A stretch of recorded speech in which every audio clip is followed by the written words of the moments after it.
Tudo começa numa floresta escura e chuvosa durante uma noite bem sinistra, e no meio dessa escuridão, um grupo de cavaleiros fortemente armados avança até que eles finalmente encontram seu alvo, e o líder pergunta se foi divertido se esconder. Logo em seguida, ele xinga nosso protagonista, dizendo que ele é uma besta imunda. Ele também fala que enganar os cavaleiros sagrados foi um bom truque. Então o cavaleiro levanta sua espada e diz para nosso herói se sentir orgulhoso por morrer. Mesmo caído, o vampiro não se abala com as palavras sobre seus pecados e a igreja, porém com um sorriso no rosto, o cavaleiro se prepara para revelar um segredo. Acontece que ele nunca quis capturar nosso garoto e o deixou solto de propósito. Ele explica que se juntou tarde à perseguição e deixou ele correr solto por todo esse tempo, pois nosso herói era um vampiro raro e o cavaleiro queria se destacar ao capturá-lo. Nosso protagonista então entende que este mundo é uma selva onde o forte devora o fraco, já que tudo é determinado pelo poder e por isso ele sempre esteve fugindo de todos. Contudo, sua tentativa de fuga e luta não adianta em nada e ele é atingido em cheio. A lâmina do cavaleiro o atravessa enquanto ele se lembra de ter sido caçado e encurralado,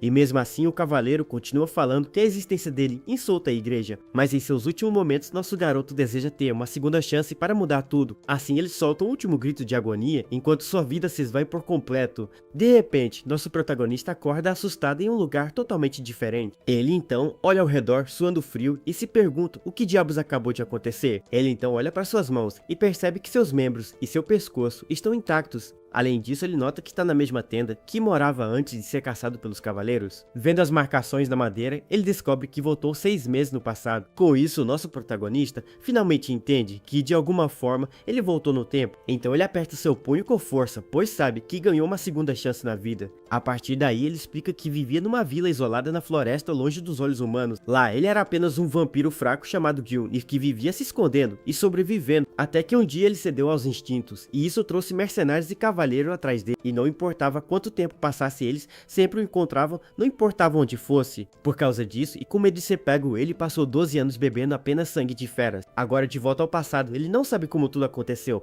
mas decide não errar de novo. Eugênio então decide que vai ficar forte o suficiente para que ninguém consiga matá-lo. Assim nosso herói vai para um pântano e declara que vai mudar sua estratégia de sobrevivência, pois os vampiros absorvem o poder do sangue e quanto mais forte o sangue maior, o poder ganho. E com essa ideia em mente, ele fica esperando até que seu primeiro alvo finalmente aparece. De repente, o mestre da floresta, uma criatura gigante e assustadora, salta na sua direção. Mesmo com o monstro na sua frente, e Ginny não demonstra medo e se prepara para o combate, o bicho então ataca com espinhos, e nosso garoto é jogado para longe com impacto. Ele sabe que seu corpo é fraco, mas se conseguir um pequeno corte já é o suficiente, porque assim ele pode sugar o sangue da criatura, e finalmente começar a ficar mais forte. Eugênio então pula na direção do monstro, pois seu antigo método de sobrevivência já era, e agora que sua antiga tática falhou, ele precisa desesperadamente de mais poder. Assim nosso herói usa sua espada e ataca a criatura com toda a sua força. Porém, ele fica chocado ao perceber que sua lâmina não conseguiu perfurar o couro do bicho. Então o monstro revida com um golpe de cauda que quebra a espada e o joga para longe. A criatura ainda bate com sua cauda no chão e manda nosso protagonista pelos ares. Eugênio cai no chão todo machucado e percebe que talvez tenha subestimado o inimigo. E bem na sua frente, o mestre da floresta abre sua boca para devorá-lo de uma vez. Acontece que essa criatura é um Homer, um monstro que vive em reinos mágicos. Além disso, alguns deles possuem pedras mágicas, que são tratadas como joias raras. Nosso herói sabe que a pedra é o núcleo do bicho, mas a diferença de poder é muito grande. Ele então percebe que talvez tenha levado essa nova oportunidade de vida muito na boa, que o monstro é tão forte que poderia acabar com ele antes mesmo de ser ferido. Em seguida, a criatura ataca com tudo, e uma enorme onda de energia é criada no pântano.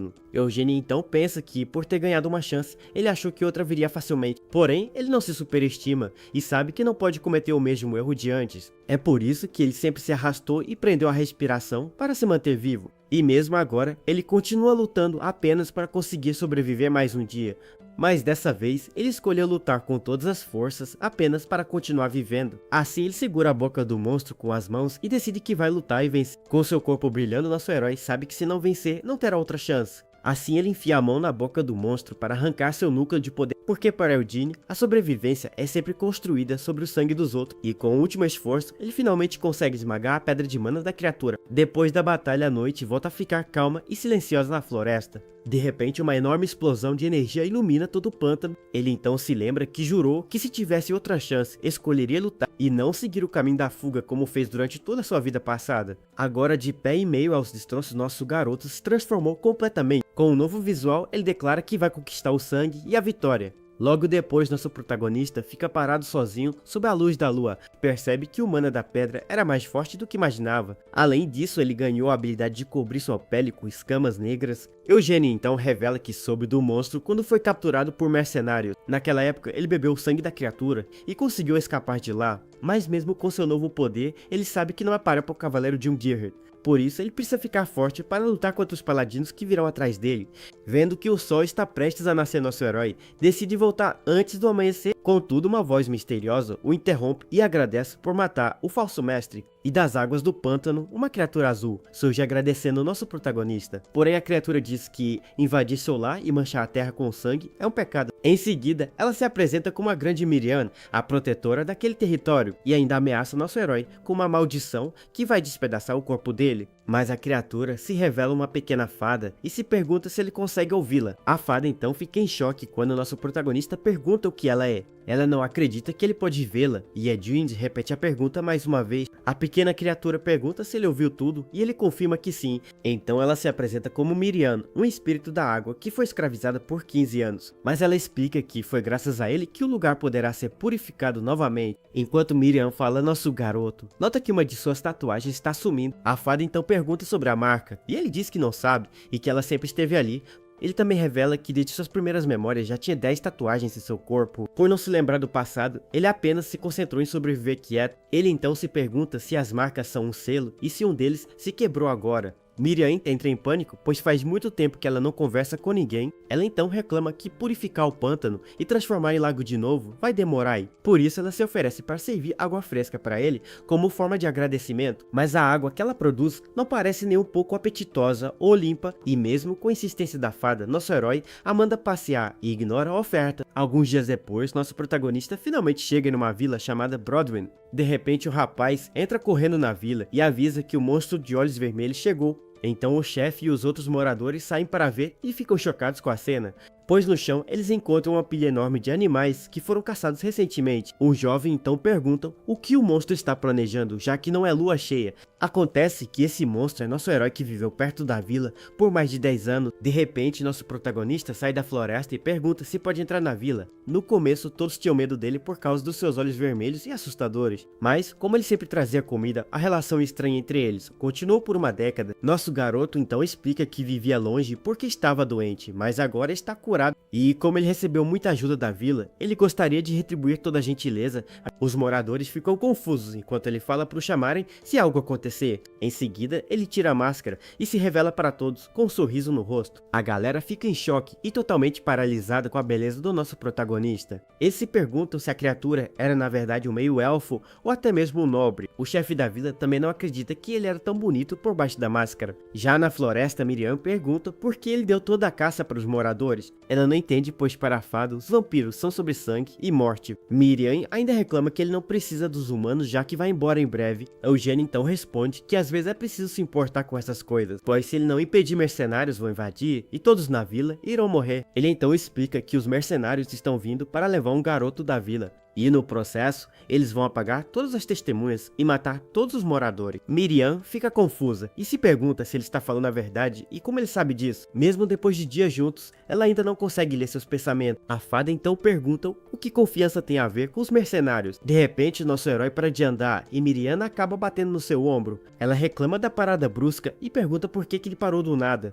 É então que ela olha para frente e percebe o que está acontecendo. Um grupo de mercenários armados até os dentes surge na estrada da floresta. Eles veem nosso protagonista sozinho e acham que ele é apenas um morador da vila. O líder então comenta que o rapaz parece frágil e que não está bem armado, por isso ele ordena que seus homens o eliminem sem fazer nenhum barulho. Assim, um dos mercenários avança com o machado para atacar nosso herói. Miriam grita desesperada com medo do que pode acontecer com ele. O homem então ataca com seu machado, mas nosso garoto é muito mais rápido. Com um olhar frio e seus olhos brilhando em vermelho, ele se prepara para revidar. Em um piscar de olhos, ele corta o mercenário em dois sem nenhuma dificuldade. E enquanto o resto do grupo fica em choque, ele explica sua tática para Miriam. Nosso herói diz que eles precisam construir confiança para não parecerem suspeitos, e com isso ele revela que vai matar todos os mercenários ali mesmo. Eugênio então continua explicando seu plano para a pequena fada Miriam. Ele diz que precisa construir a confiança dos humanos sem parecer suspeito, e com um sorriso no rosto, ele revela que vai fazer isso matando todos os mercenários.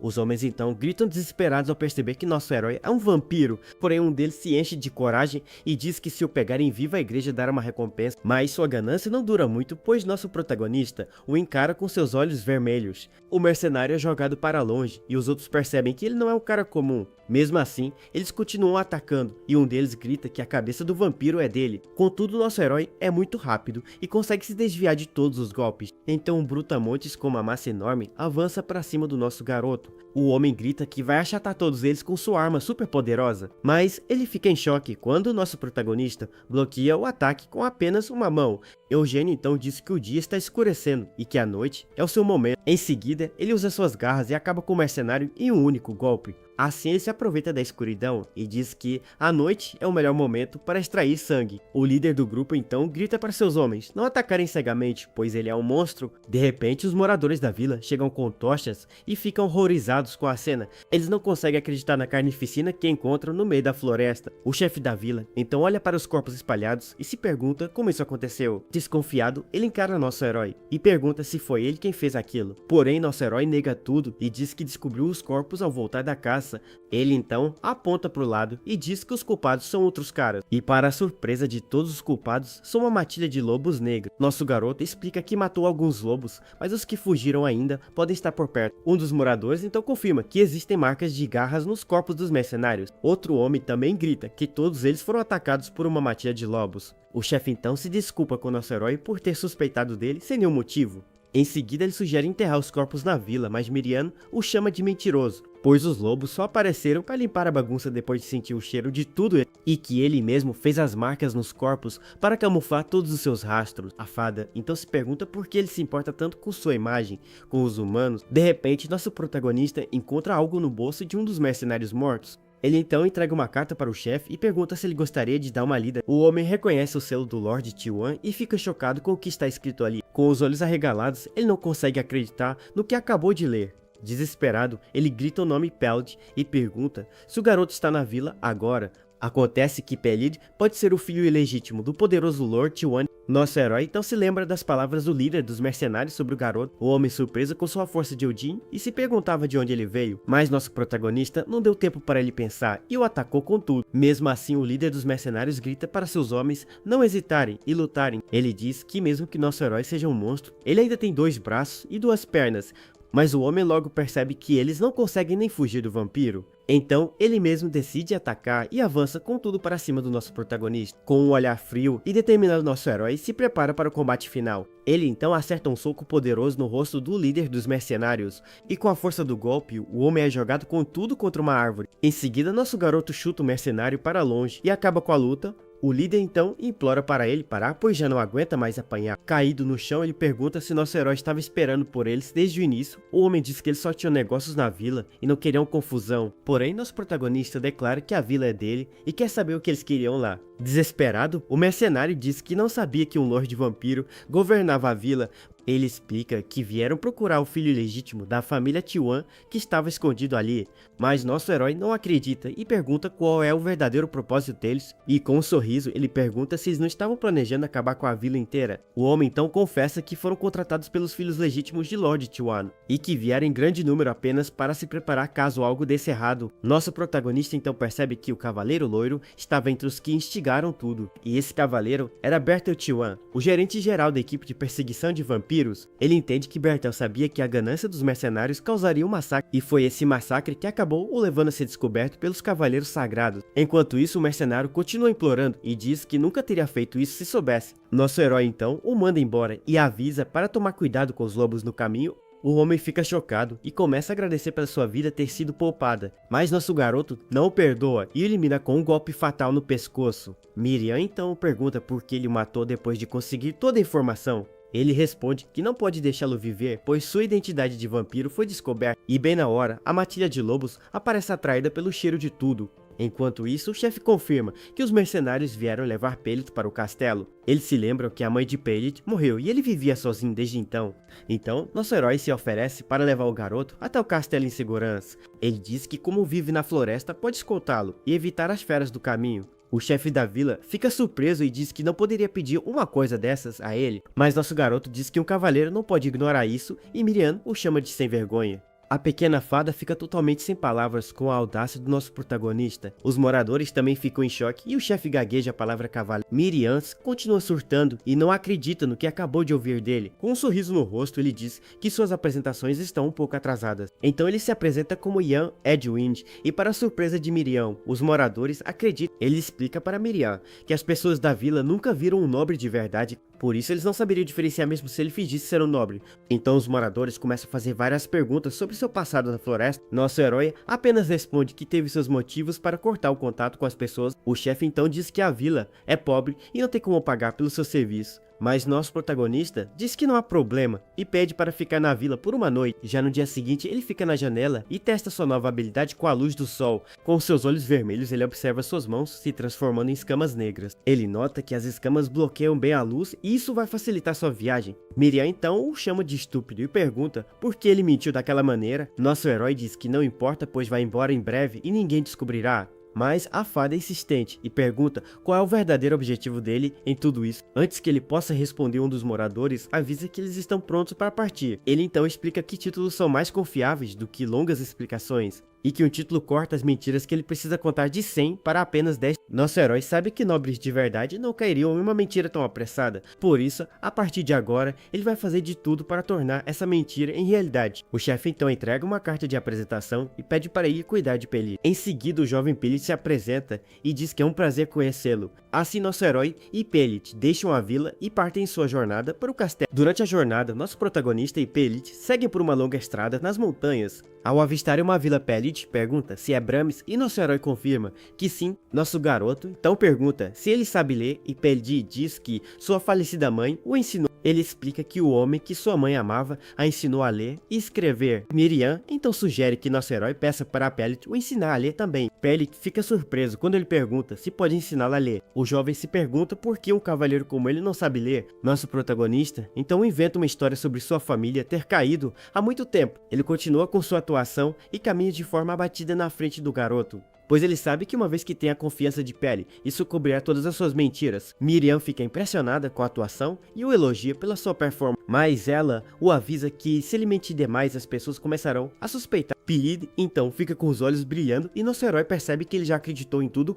O jovem pede desculpas e diz que não confiou nele no começo por causa dos boatos. Ele admite que todos na vila o chamavam de monstro e isso o influenciou. Mas a partir de agora, Pelit diz que vai acreditar no que vê com seus próprios olhos. O garoto ainda se oferece para ensinar nosso herói a ler aos poucos quando tiverem tempo. De repente, nosso protagonista usa sua magia para criar uma adaga de gelo e com um movimento rápido ele perfura o olho de Pelit sem nenhuma piedade. O jovem grita de dor enquanto nosso herói segura o ataque de surpresa que veio do meio da estrada.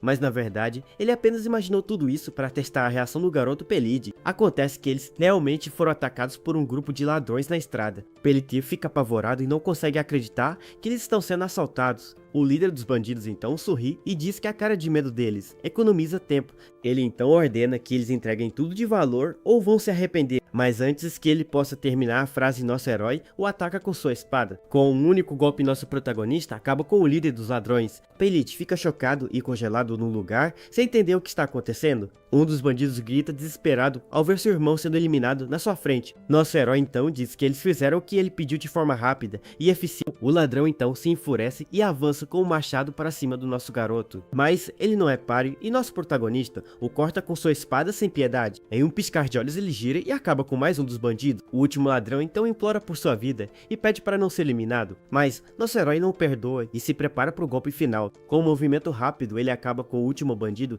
Em seguida, ele olha para os corpos espalhados e diz que não entende os humanos. Ele se pergunta por que eles sempre tentam roubar e matar os mais fracos. E com o último bandido em suas mãos, ele pergunta se está tudo bem machucar os fracos. Por fim, ele se vira para Pelit e pergunta se ele entenderá essas coisas quando aprender a ler.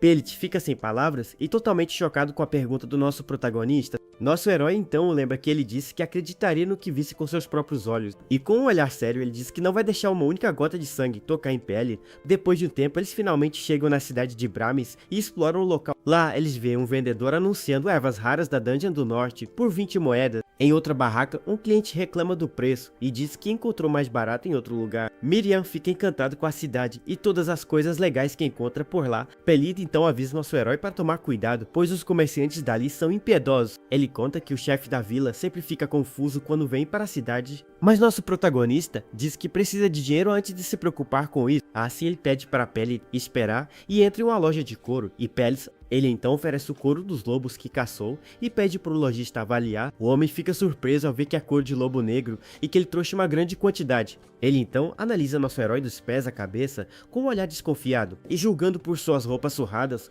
o lojista deduz que ele é um andarilho. Com um sorriso maligno, ele percebe que nosso protagonista é perfeito para ser enganado. O homem então oferece 18 moedas de prata, dizendo que o couro está muito danificado. Nosso herói então o encara com seus olhos vermelhos brilhando intensamente e com um movimento rápido, ele pega o lojista pelo colarinho e o assusta. Ele fica apavorado e se pergunta por que os olhos daquele cara são tão vermelhos. Com medo, o lojista gagueja e diz que o couro de lobo negro é raro e limitado. Ele pede para nosso herói se acalmar e resolver as coisas com palavras. Então ele ri de nervoso e diz que vai ser generoso e aumentar a oferta para 23 moedas. Nosso protagonista apenas o encara com um olhar frio e penetrante. Sem dizer nada, o homem começa a suar frio e aumenta a oferta para 25 moedas. Pelid fica desesperado e grita 28 moedas para tentar ajudar na negociação, mas nosso herói continua em silêncio e o lojista se pergunta o quanto mais ele quer. Finalmente o homem oferece 30 moedas de prata e nosso protagonista aceita a oferta. Mais tarde naquela noite, eles acampam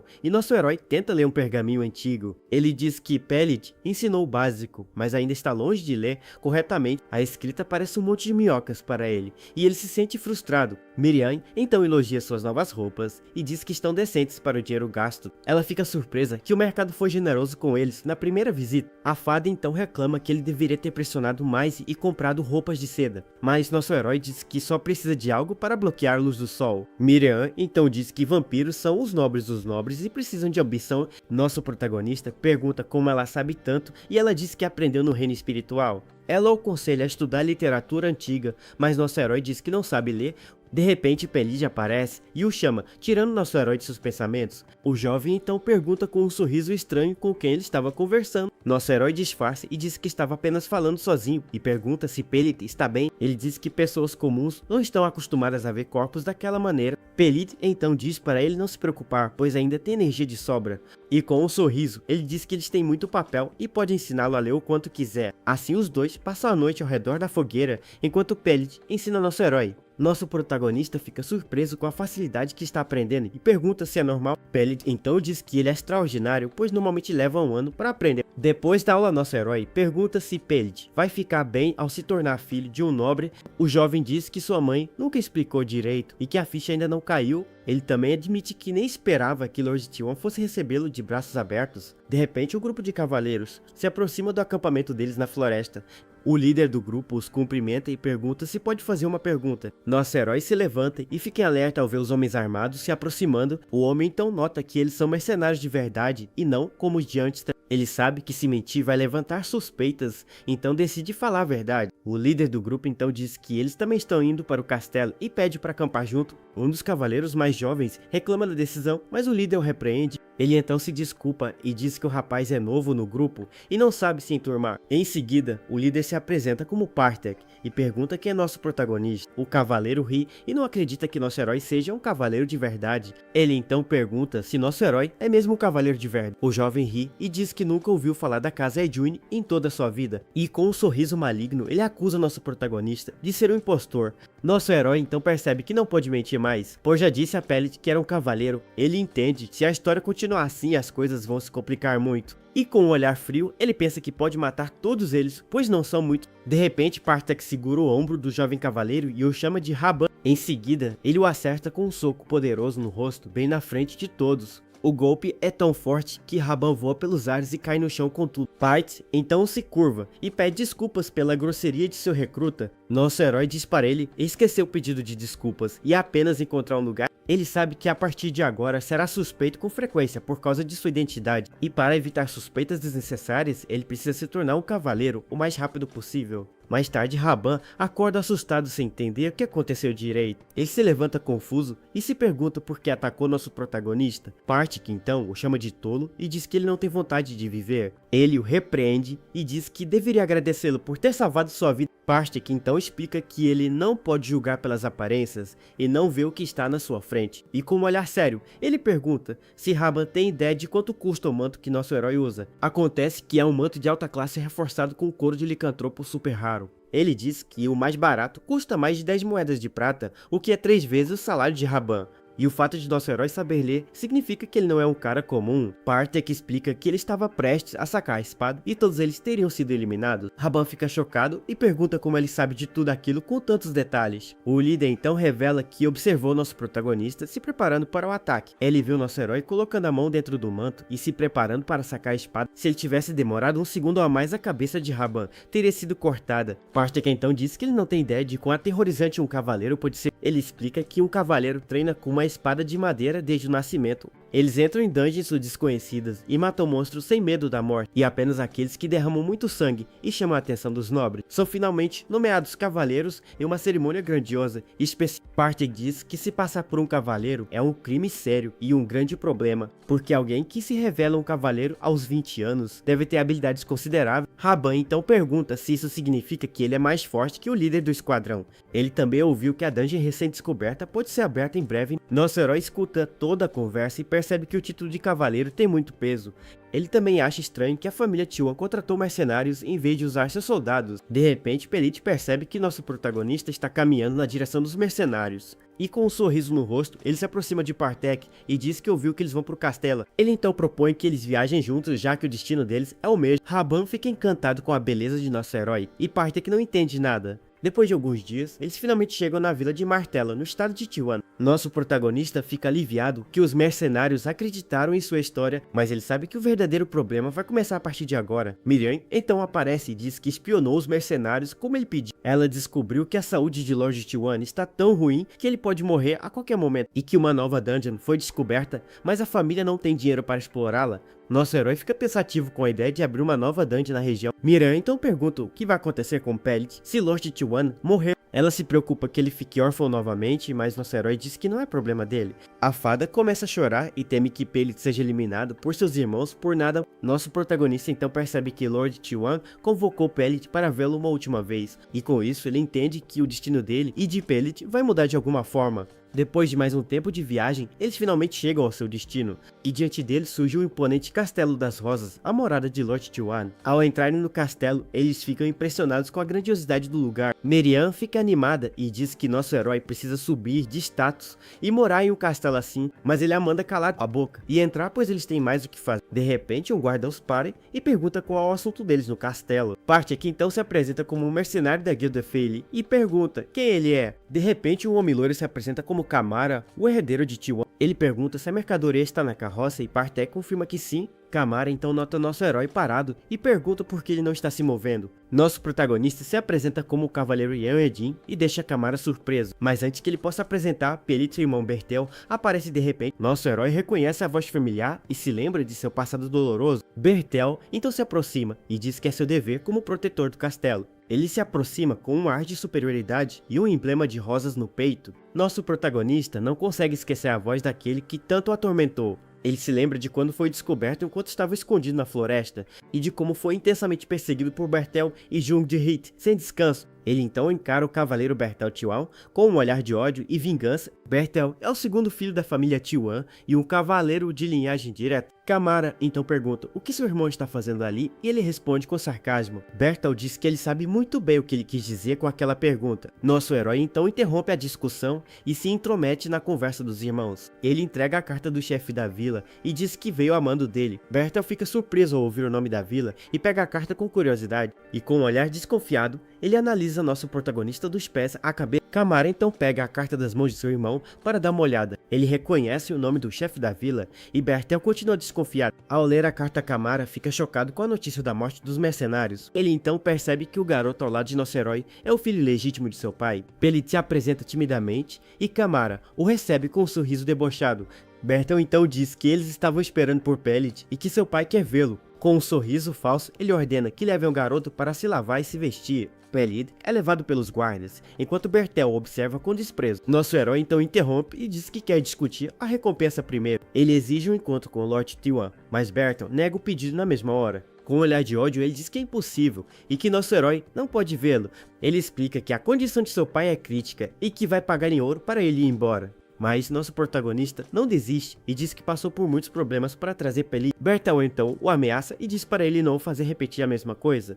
Tamara então intervém e pergunta qual é o problema em uma reunião rápida, mas Bertel insiste que seu pai mal consegue ficar acordado e não pode receber um estranho. Os dois irmãos então começam a discutir e a trocar farpas na frente de todos. Bertel olha para seu irmão com raiva e pede para ele não distorcer suas palavras. Tamara então pede desculpas a nosso herói pela cena e pela atitude de seu irmão. Com um sorriso falso, ele se despede e pede para nosso protagonista voltar para casa em segurança. Kamara então se aproxima de Pellet e se oferece para guiá-lo pelo castelo, como seu novo irmão. Vendo isso, nosso herói percebe que Bertel não vai mesmo deixá-lo encontrar o Lorde.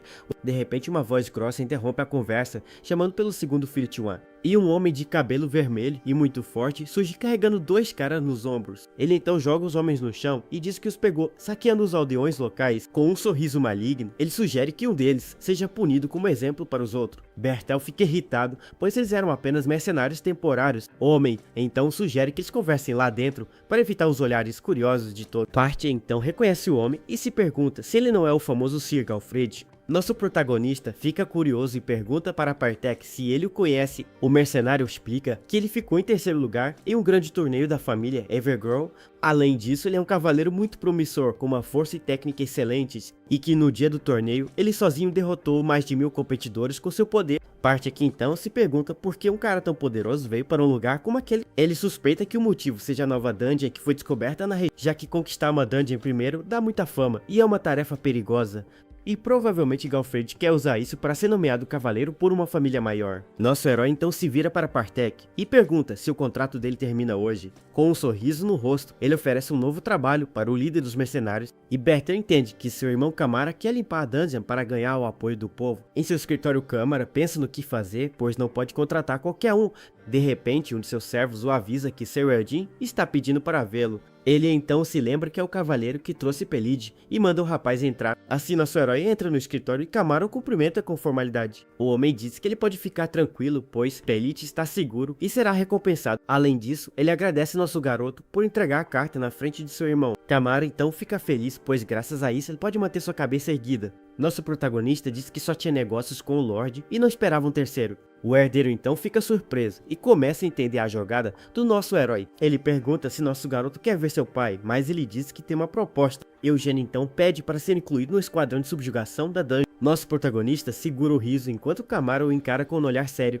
De repente o herdeiro começa a rir alto da proposta inesperada do nosso herói. Ele acha tudo muito engraçado e pergunta com um sorriso se ele é mesmo um cavaleiro. Com um olhar de deboche, ele repete a pergunta e duvida das habilidades dele. O homem diz que soube dos 5 ladrões e pergunta se ele quer apenas reputação, mas nosso herói responde que para ele a proposta não tem nenhuma desvantagem. Ele então explica que quer 100 moedas de prata e metade do saque da dungeon. Kamara fica confuso, pois a oferta é muito abaixo do preço do mercado atual. E com um sorriso nosso garoto diz que não é ele quem está com pressa e sim Kamara. Kamara então pergunta o que ele quer e nosso herói repete sua oferta diante. O herdeiro acha a proposta barata demais e por isso fica bem desconfiado. Ele então pensa que cavaleiros vivem pela honra, que nosso garoto não tem apoio. E como ele não quer dinheiro, a glória deve ser tudo para o cavaleiro como ele. Além disso, Kamara começa a pensar em tudo que ouviu sobre nosso protagonista. Nosso herói então diz com um sorriso que não é ele quem está com pressa, e sim Kamara. O herdeiro fica em choque com a audácia do nosso protagonista ao dizer isso. Mas logo depois ele abre um sorriso e percebe que o rapaz é bem esperto, pois ele sabe exatamente o que dizer e não é um cavaleiro qualquer. Assim, Kamara aceita o acordo, pois não tem motivo para recusar uma oferta tão boa. Então, o herdeiro estende a mão para fechar o negócio com o nosso protagonista. Ele pensa que pedras mágicas são difíceis de purificar, mas as partes de monstros vendem bem. Parte que então diz que pode apresentá-lo a uma guilda e para pedir suas partes, porque assim Lord Kamara não terá nenhum motivo para dizer não ao acordo. Bertel então reclama com Galfred, pois a dungeon não é um parquinho para crianças. Ele explica que lá dentro um erro pode ser fatal, pois é matar ou morrer,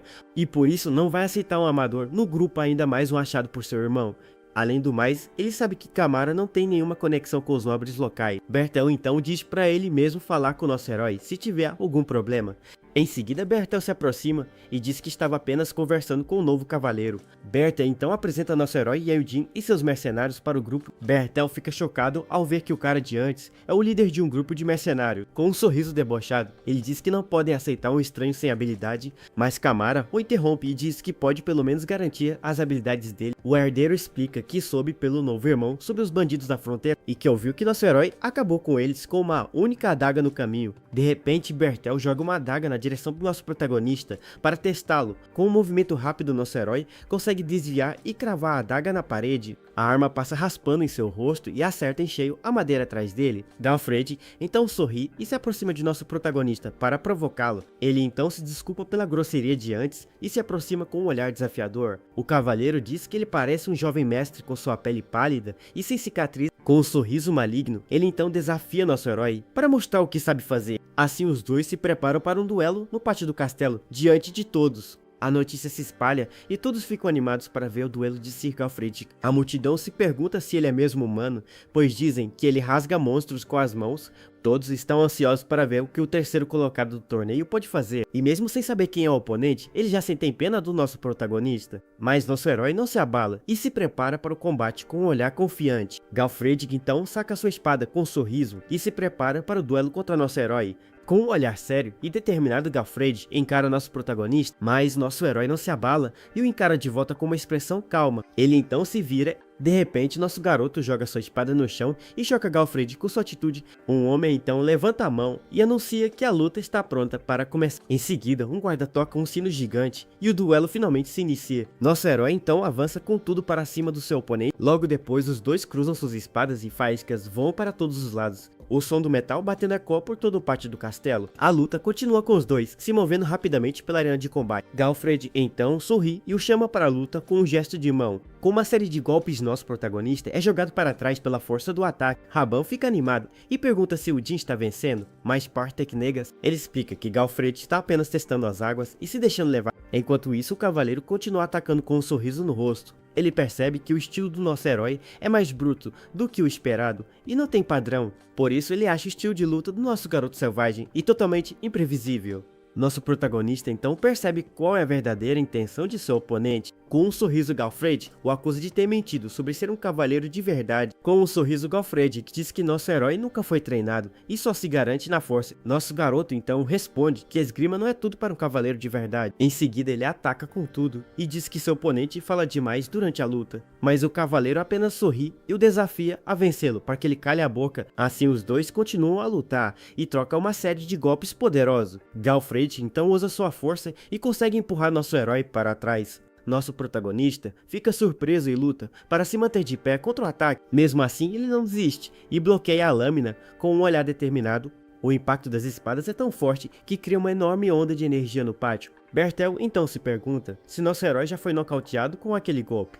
Porém, nosso protagonista continua de pé em meio a toda a poeira e destruição. De repente, ele se lembra de algo e se pergunta quem diabos é aquele cara. Logo depois, uma aura negra e misteriosa começa a emanar do corpo do nosso garoto. E com esse novo poder, ele avança e ataca Galfred com tudo que tem. O cavaleiro consegue bloquear, mas percebe que o rapaz está mais rápido e forte. Ele então fica impressionado, pois nosso herói aprende muito rápido na luta e agora nosso garoto consegue se desviar dos golpes com muito mais facilidade. Galfred fica ainda mais animado e a luta entre eles se intensifica. Os dois continuam a trocar golpes poderosos no meio da arena do castelo. E a troca de golpes é tão rápida que mal dá para acompanhar os movimentos. A luta continua com um teste de força e eles medem quem é o mais forte. Com sorrisos no rosto, os dois se encaram de perto numa disputa de poder. Sem suas espadas, a luta agora é mano a mano e a força bruta vai decidir tudo. Galfred fica chocado, pois nosso garoto é menor, mas tem uma força incrível. Contudo, nosso herói admite que a força bruta do oponente é maior que a sua, porém ele não desiste e se prepara para usar outra tática na luta, pois ele sabe que em experiência Galfred leva vantagem e parte para o ataque. Nosso protagonista então fica surpreso com a postura de luta do seu oponente. Com um movimento rápido, o cavaleiro o joga com tudo no chão do pátio. Galfred sorri vitorioso enquanto nosso garoto cai em direção ao chão. O impacto é tão forte que o chão de pedra se racha com a força do golpe. Em seguida, Galfred avança para finalizar a luta de uma vez por todas, mas nosso herói consegue se defender no último segundo e bloqueia o ataque. Assim, os dois continuam a lutar com uma troca intensa de golpes. Galfred então percebe que os movimentos dele não são precisos ou treinados, mas ele tem um instinto de sobrevivência e aprende muito rápido no combate. De repente, o cavaleiro admite que foi derrotado na disputa entre eles, e com um golpe final, nosso protagonista acerta um ataque poderoso em Galfred. O cavaleiro é jogado para longe com a força do impacto do ataque decisivo. Assim ele voa e bate com tudo em uma parede do castelo, encerrando a luta. Com Galfred derrotado no chão, a luta finalmente chega ao seu fim. O locutor então anuncia que o grande vencedor do duelo é o nosso protagonista, e assim o cavaleiro Yan Jin é declarado o vencedor da luta no castelo. A multidão vai à loucura e todos ficam chocados com a força do nosso herói. Raban comemora e grita para todos que aquele homem é o novo cavaleiro deles. Derrotado no chão, Galfred não consegue acreditar no que acabou de acontecer. Ele ainda está em choque e olha para o céu totalmente sem palavra. O cavaleiro não entende como foi derrotado por um cara tão desconhecido. De repente ele se levanta e com seus olhos brilhando em vermelho parte para cima. Nosso protagonista se vira e se prepara para o segundo round da luta, mas Galfred apenas sorri e levanta o braço de nosso herói com um gesto, e para surpresa de todos ele pede uma salva de palmas para o vencedor. Em seguida, o cavaleiro começa a gritar o nome do nosso herói e a multidão o segue. Bertel fica furioso com a cena e não consegue acreditar no que está vendo. Mais tarde, um banquete é servido para nosso protagonista em seus aposentos. Nosso herói fica sem jeito, pois não precisa de comida para sobreviver. O servo então diz que recebeu ordens de Camara para cuidar de suas refeições. A empregada também pergunta se a iluminação está boa, pois sob sua pele sensível. Miriam então começa a rir e se pergunta se ele vai ter dor de barriga com tudo aquilo, mas nosso herói apenas aceita a gentileza e dispensa todos os servos do quarto. Com seus olhos vermelhos brilhando, ele diz que prefere ficar sozinho. Depois daquele dia, a forma como as pessoas o viam mudou completamente. Camara então aparece e o cumprimenta perguntando se ele dormiu bem na noite anterior. O herdeiro nota que ele rejeitou todos os mimos e nosso garoto fica sem resposta. De repente, Raban aparece e o cumprimenta com uma reverência exagerada. Galfred também surge e se agarra ao nosso herói, chamando ele de amigo e camarada. O cavaleiro pergunta se ele dormiu bem, pois seu rosto ainda dói do duelo de ontem. Ele então mostra o rosto machucado e nosso herói se pergunta se ele quer apanhar mais. Galfred convida para treinar e Camara se anima para assistir à luta. Nosso protagonista percebe que o cavaleiro não liga se ele é um nobre ou não. Mesmo assim, ele ainda não se acostuma com tantas pessoas ao seu redor. De repente, Pélida aparece e chama por nosso herói com um sorriso no rosto. O jovem pergunta se ele tem passado bem e todos o encaram com curiosidade. Enquanto isso, em um quarto escuro, alguém implora por sua vida para seu lord, mas seus gritos de nada adiantam e ele é eliminado sem nenhuma piedade. O homem então diz que nada disso teria acontecido se ele tivesse feito seu trabalho. Berta então aparece e diz que o cavaleiro de olhos vermelhos não teria vindo e que por causa disso todo o seu plano foi por água abaixo e deu tudo errado. O homem implora por perdão e Bertel reclama dos mercenários que foram derrotados e com raiva ele pergunta se seus olhos são apenas para decoração e o ataca com tudo. Bertel então diz que o homem é inútil e se prepara para o golpe final. Ele crava a adaga no olho do homem e o elimina sem nenhuma piedade. Os outros servos ficam apavorados com a cena e tremem de medo. Bertel então se pergunta o que deve fazer para resolver o problema, pois ele sabe que não pode eliminar alguém que já está dentro do castelo. Mas, logo depois, ele tem uma ideia brilhante para se livrar do nosso herói. Ele decide que essa é a única maneira e que vai ser uma eliminação limpa. Enquanto isso, Pele está em seu quarto deitado na cama e pensa. Nosso herói então diz que Bertel o mandou para a dungeon para morrer. O jovem confirma e diz que foi enviado para a dungeon para morrer também. Nosso protagonista então lembra dos mercenários que foram atacados pelos lobos e que eles nunca quiseram que ele chegasse vivo ao castelo desde o início. Mas nosso garoto diz que há uma maneira dele conseguir sobreviver a tudo isso. Ele então oferece para Pele se tornar seu vassalo e se juntar a ele. Nosso herói explica que ele já tem 16 anos e pode escolher seu próprio caminho. Ele pode ficar escondido e esperar a morte ou lutar até o fim com todas as forças. Já no dia da abertura da dungeon, ninguém sabe quais monstros vão aparecer. Galfredic explica que o objetivo é avançar ao máximo e recuar se um monstro forte aparecer. Em seguida, ele manda os batedores procurar a entrada da dungeon na floresta. E um dos carregadores planeja fingir uma lesão para não ter que lutar na frente. Ele então diz que se ficar perigoso eles podem fugir e se salvar. De repente Bertel aparece e o carregador fica assustado com sua presença. O cavaleiro pergunta onde está Pelid, e o homem gagueja sem saber o que dizer. Um dos homens aponta e Bertel fica confuso com o que está vendo, pois Pelid está entregando um lanche para nosso herói e pedindo para ele voltar bem. Bertel fica furioso ao ver a cena e se aproxima com raiva dos dois. Ele então grita por Pelid e o encontra parado ao lado de nosso protagonista. Com um olhar de ódio, ele pergunta se o jovem esqueceu o que ele disse. O cavaleiro o manda pegar sua bolsa e ir para sua posição imediatamente.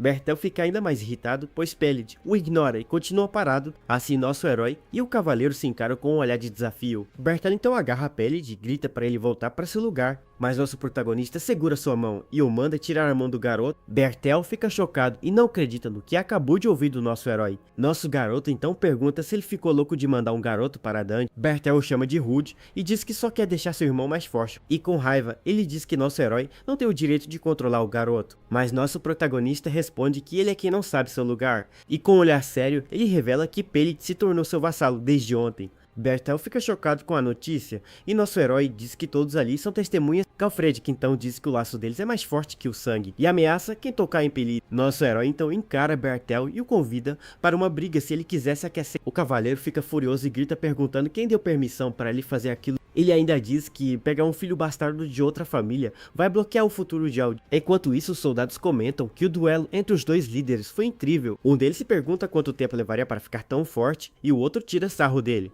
De repente, Kamara aparece e diz que também confiaria seu irmão mais novo a nosso herói. Ele ainda explica que Pelid já é um adulto e pode escolher seu próprio caminho na vida. Nosso protagonista então pensa que Pelid é a presa e que sobreviver não é fácil para os fracos. Por isso, se você não pode ficar forte, a única opção é se juntar a uma matilha. Kamara então convida nosso herói para seu escritório e pergunta se ele sabe ler. Enquanto isso, um batedor avisa que não há monstros por perto e que a área está limpa. Galfred então diz que eles já podem abrir a dungeon e nosso herói concorda com a ideia. Assim, a enorme porta da dungeon finalmente começa a se abrir para o grupo. O cavaleiro então olha para trás e diz para todos sobreviverem por conta própria. Os soldados se preparam com suas armas e armaduras para entrar na dungeon, e com nosso herói e Galfred na frente, o grupo finalmente avança para a escuridão. Kamara se despede e diz que os verá em 4 dias, enquanto Pelid deseja boa sorte. A porta então se fecha e uma voz deseja que os deuses protejam todos eles lá dentro. E no interior da dungeon, um caminho escuro e assustador os aguarda. De repente, uma horda de goblins ataca o grupo de surpresa na dungeon. Galfred, que nosso herói, luta com tudo para proteger seus companheiros. Um dos soldados fica aliviado por estar vivo, mas Galfred grita com ele. O cavaleiro reclama que eles não conseguem manter a formação direito. Ele então manda todos voltarem para suas posições e continuarem a lutar. Em seguida, os arqueiros disparam suas flechas para defender o teto da caverna, mas os goblins continuam a atacar e a situação fica cada vez mais perigosa. Mesmo com a defesa, a horda de monstros avança sem parar sobre o grupo. O carregador então percebe que se voluntariar para a dungeon foi uma loucura. Com medo, ele decide que precisa sair dali e fugir o mais rápido possível. Mas ao tentar escapar, ele encontra mais goblins em seu caminho na escuridão, e quando ele está prestes a ser atacado uma lâmina, o salva no último segundo. Nosso herói então o chama de tolo e pergunta se ele achou que não haveria monstros. Galfred o repreende e diz que a opção mais segura agora é ficarem juntos. Ele então grita para todos levantarem suas espadas e manterem suas posições. Os soldados lutam com bravura, mas a horda de goblins parece não ter fim. Galfred então percebe que a condição do grupo é patética e se pergunta como vencer. De repente, um soldado avisa que os monstros estão atacando de novo. E para piorar a situação, outro soldado grita que mais monstros estão vindo por trás. Nosso herói então se oferece para cuidar da retaguarda e parte para a batalha. Galfred então grita para nosso herói esperar, pois é perigoso, e sozinho. Mas Eugene ignora o aviso e avança sozinho na escuridão da dungeon. O cavaleiro fica chocado e sem entender nada, pois tudo aconteceu muito rápido. Nosso herói se move como um vulto e acaba com os monstros em um piscar de olhos com uma velocidade incrível. Ele esmaga a cabeça de um dos goblins sem dificuldade. Galfred então grita para Partek segui-lo e dar cobertura para nosso protagonista. O cavaleiro fica impressionado, pois não entende como ele foi tão longe em segundo. De repente, Eugene volta e diz que cuidou de todos e encontrou algo interessante. Galfred fica sem reação, pois nosso herói não sabe o que é uma erva luminosa comum, e mesmo com uma habilidade de luta incrível, ele desconhece itens básicos da dungeon. Depois da batalha, o grupo descansa enquanto os feridos recebem cuidado dos médicos. Um soldado então se aproxima e avisa que a coleta das pedras de mana foi concluída. Ele então nota que as pedras são azuis diferente da que ele pegou do Homer. Miriana aparece e explica que a qualidade da pedra depende do poder do monstro. A fada diz que monstros de dungeon podem virar Homers, mas suas pedras não crescem. Ela ainda lembra que o Homer que ele enfrentou era especial e muito poderoso. Nosso protagonista então percebe que teve sorte de consumir a pedra vermelha da criatura.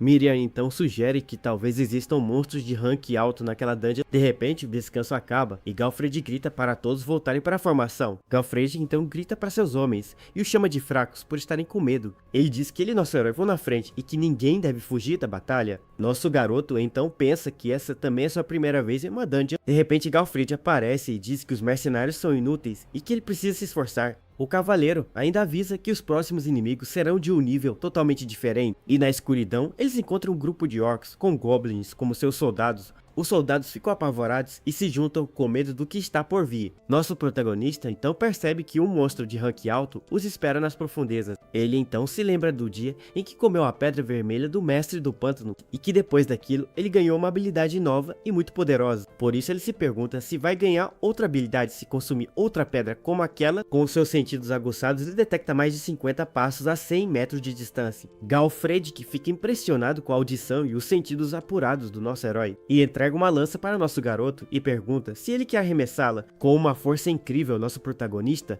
lança a arma em direção aos monstros e acerta um dos orcs em cheio, o eliminando na hora. Com o primeiro ataque feito, Galfred coordena que todas as tropas avancem com tudo, e enquanto nosso herói já está no meio da batalha, o protagonista então se aproxima do olho do orc e o corta sem piedade alguma. Em seguida ele corta os dedos do orc e se prepara para finalizar o monstro, travando sua espada na cabeça dele. Todo sujo, nosso protagonista lambe os lábios com um olhar sadíaco. Naquele dia, os mercenários lutavam enquanto viam uma cena de pura carnificina. De repente, nosso herói usa sua habilidade e transforma seu braço em escamas negras. E com sua mão transformada, ele agarra a cabeça de um dos orcs com força. Sua esgrima é elegante e sua nobreza incorruptível durante toda a luta. E mesmo com uma postura digna, uma aura negra e sinistra emana de seu corpo. Os mercenários ficam chocados, pois ele é diferente dos cavaleiros que conhecem, mas o olhar de Galfred mostra que aquilo está longe de ser admiração e sim medo, pois nosso herói se entrega a uma fúria sangrenta e selvagem na batalha. Depois da luta, o grupo descansa ao redor da fogueira cercado de corpos de monstros. Um dos homens cuida dos feridos, enquanto todos parecem exaustos e assustados.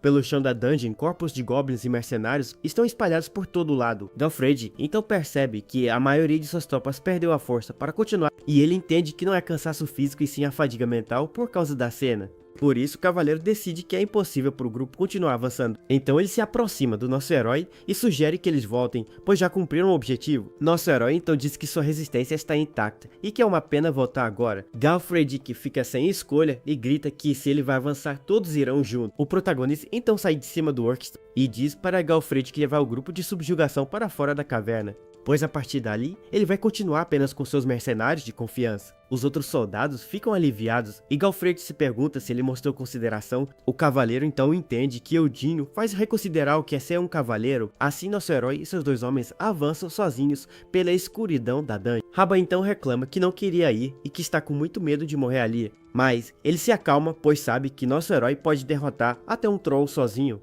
De repente o jovem tropeça e cai no chão ao pisar em algo estranho e gosmento. Ele então olha para o lado e percebe que acabou de pisar em uma aranha gigante. E para o desespero de todos, eles são cercados por um enxame de aranhas enormes. Essas criaturas são aranhas gigantes da caverna que vivem em grupos e usam veneno. Rabban entra em pânico e grita desesperado enquanto os monstros avançam para atacá-lo. Bartek então diz que são muitos inimigos e que eles deveriam recuar por enquanto, mas nosso herói se pergunta por que eles deveriam recuar daquela batalha. E com um golpe rápido, ele corta uma das aranhas ao meio sem nenhuma dificuldade. Nosso protagonista então diz que aquilo não é problema e continua a lutar com tudo. Bartek então grita para Rabban se juntar a ele, pois nosso herói já está na batalha. Com um olhar determinado, nosso herói continua a lutar ao lado de seus homens. De repente, Rabban é cercado pelas aranhas e grita desesperado por ajuda. Ele então é atacado por uma das criaturas, mas consegue se defender com sua espada. Nosso herói então avança e salva Rabban no último segundo com um golpe certeiro. O jovem fica fica impressionado com a velocidade do nosso protagonista. Eugene então avança com tudo na direção dos monstros, e o rapaz olha admirado pela força do nosso herói. Em um piscar de olhos, todas as aranhas haviam sido eliminadas. Com um sorriso no rosto, Raban diz que nosso herói é incrível e sugere que eles voltem. Ele então se vira para Partik e pergunta se ele não concorda com a ideia, mas seu comandante está paralisado de medo e tremendo os pés à cabeça. Com os olhos arregalados, ele encara a escuridão e se pergunta o que está ali. Acontece que entre as espécies de Homers existem diferentes ranks de poder, e diante deles surge a Rainha das Aranhas, um monstro de rank Lord e muito poderoso. Partik fica apavorado com a criatura e diz que eles não podem lutar contra um Lorde, e que pelo menos Galfred deveria estar com eles para ajudar na batalha. De repente, nosso herói chama por Partek e Raban, com um olhar sério e frio, e com seus olhos vermelhos brilhando ele, os manda recuar pois a presa é dele. Partek entende o recado, mas sente seu corpo sendo controlado por uma força estranha. Ele então percebe que cada nervo de seu corpo grita para ele fugir daquele lugar. Miriam aparece e diz que os instintos deles sucumbiram à diferença de poder com o mestre. Nosso herói então pergunta se o Lorde Aranha é do nível do Lorde do Pântano, mas ela nega. Ela ainda diz que ele parece ser mais forte e por isso sua pedra de mana será maior. Com essa ideia em mente, nosso garoto encara a criatura que solta um rugido assustador. Mas ele não se abala e diz que quanto mais difícil, o baú mais empolgante é o tesouro. Depois da batalha, nosso herói testa sua nova habilidade com uma pequena aranha amarela. Ele então usa seu poder e corta a criatura ao meio com um fio de mana super afiado. Já com roupas novas, ele mostra que agora pode controlar fios para manipular as coisas. Acontece que ao consumir a pedra do Lorde, ele ganha uma segunda habilidade especial. E essa nova habilidade se chama camuflagem, que o ajuda a se esconder melhor. Assim, combinando com o reforço de pele, ele pode finalmente andar sob a luz do sol. Com isso, nosso protagonista não precisa mais se preocupar em evitar a luz do dia. De volta ao castelo, um banquete é feito e todos elogiam a beleza do nosso herói. As mulheres ficam encantadas pois ouviram que ele derrotou uma aranha gigante sozinho. Miriam fica feliz com a atenção e as garotas pedem para ele contar sua história. Duas moças então comentam sobre sua aparência e perguntam se ele tem ancestrais elfos. Nosso garoto fica incomodado pois acha que a situação ficou ainda mais complicada. Porém, ele não desmente e um dos homens grita que agora tudo faz sentido. Galfred então entende por que ele tinha olhos e ouvidos tão aguçados na dungeon. E também como ele tinha movimentos ágeis e uma força sobre-humana para lutar. Com um olhar frio, nosso protagonista pensa que sabia que não era um humano comum. Galfred fica animado e diz que quem diria que nosso herói tinha sangue de elfo. Ele então pergunta como ele conseguiu se esconder por tanto tempo com aquela aparência. Nosso protagonista pensa que seu companheiro é estranhamente perceptivo e observador, mas com um sorriso, ele apenas diz que nunca tentou esconder sua aparência de verdade. Galfred e as mulheres ficam sem reação com a resposta fria e direta dele. O cavaleiro então comenta que ele diz isso sem nem mudar sua expressão facial. Nosso garoto então percebe que as pessoas veem o que querem ver e não a verdade. Além da habilidade, ele também ganhou algo a mais ao consumir a pedra mágica, pois quando uma de suas tatuagens sumiu, memórias estranhas surgiram em sua mente. Nessas lembranças, ele se via em um lugar desconhecido com mãos gentis, o segurando, e em um espaço estranho com sinos tocando, todos estavam olhando para ele. E ele então se pergunta quem era a mulher da memória e se aquilo era mesmo real, já que ele não se lembra do passado. A única coisa que sabe é seu próprio nome. De repente, ele é tirado de seus pensamentos e volta para a festa no castelo. Raban então aparece e pede para nosso herói salvá-lo. Galfred o segura e grita que ouviu tudo e que ele foi um peso morto na dungeon. O jovem então grita que nosso herói não é humano e que qualquer um teria fugido dali. O cavaleiro o repreende e diz que vai colocá-lo em um treinamento especial. E em meio a toda a confusão, a única coisa que nosso protagonista se lembra é do nome Odin. Mas depois daquele incidente, ele começa a ter uma premonição sobre seu futuro. Ele então sente que se continuar apagando as tatuagens, poderá descobrir a verdade. E com isso, ele finalmente vai descobrir quem ele realmente é e de onde veio. No quarto do Lorde, todos se reúnem para ouvir sobre o sucesso na dungeon. Crema, o terceiro filho de Galfred, que se apresenta e nosso herói faz o mesmo. Lord T1 então diz que ele deve ter tido um tempo difícil e nosso herói se apresenta. Em seguida, ele pede para nosso protagonista entregar o que trouxe com ele e, para a surpresa de todos, o Lorde entrega um documento para verificar seu status. Com o documento em mãos, nosso protagonista agradece e Miriam comemora a conquista. De repente, o Lorde começa a tossir e seu filho Camara corre para ajudá-lo. O homem então diz que não pode fechar os olhos em paz com as ambições de seu segundo filho, mas Camara o tranquiliza e diz que vai liderar o território que ele construiu com orgulho. O Lorde então diz que um território não é nada e que ele deve cuidar das pessoas. E com o jovem Pelite parado ao lado, ele diz que um Lorde deve liderar as pessoas e não a Terra. Em seus últimos momentos, ele segura a mão de Pelite e falece em paz. Nosso herói percebe que algumas pessoas estão de luto, mas nem todos compartilham o sentimento. De repente, Kamara encara nosso protagonista com um olhar de ódio e raiva. E no funeral do Lorde, nem todos parecem tristes com o que aconteceu ali. Já do lado de fora, Galfred se desculpa por sair durante o funeral, mas Kamara entende. O cavaleiro então se vira para nosso herói e pergunta se ele vai mesmo ficar ali. Nosso herói então diz que quer ir para a dungeon mais uma vez, pois é um desperdício. Galfred cacha uma pena e diz que o Conde Evergrow teria gostado muito dele. O cavaleiro então se aproxima e estende a mão para um aperto de despedida. Com um sorriso, ele diz que foi uma honra competir com um cavaleiro tão forte, e com um olhar sério, ele espera que eles não se encontrem como inimigos da próxima vez. Nosso herói então aperta a mão do cavaleiro e os dois se despedem com respeito. Os dois se encaram com um sorriso e finalizam o aperto de mãos com firmeza. Assim que Alfred parte, Raban se despede com um aceno, enquanto nosso herói observa. Pelis então fica confuso, pois nosso herói disse que ia ficar e pergunta o que ele vai fazer. Parte aqui então explica que cavaleiros andam a cavalo e que eles vão para a companhia de comércio, e com um sorriso ele diz que vão comprar um cavalo e vender os itens da dungeon. Pelid fica animado e diz que vai ajudar como atendente de nosso herói, mas nosso protagonista o surpreende e diz que não vai precisar de sua ajuda por um tempo. O jovem fica confuso e não entende o que ele quis dizer com aquilo. De repente a cena muda e Pelid está trabalhando duro em um porto movimentado. Ele carrega caixas pesadas enquanto um homem grita para ele trabalhar direito. Acontece que eles estão em Maren, a maior cidade comercial do reino de Kyler. Raban se gaba para os outros trabalhadores e diz que os espólios da dungeon foram de um cavaleiro. Os homens ficam chocados ao saber que foi o cavaleiro que derrotou um troll vivo. De repente, Raban grita com o comerciante e o manda não tocar nos itens sem cuidado. Peliti trabalha duro sob o sol e se sente exausto com o trabalho pesado. Ele então pensa que as negociações de nosso herói estão demorando muito. Enquanto isso, em um prédio, nosso protagonista está reunido com um homem. O homem se apresenta como Bilmore e diz que vai cuidar de todos os espólios. Nosso herói fica surpreso, pois não esperava que Particle apresentasse a uma grande empresa.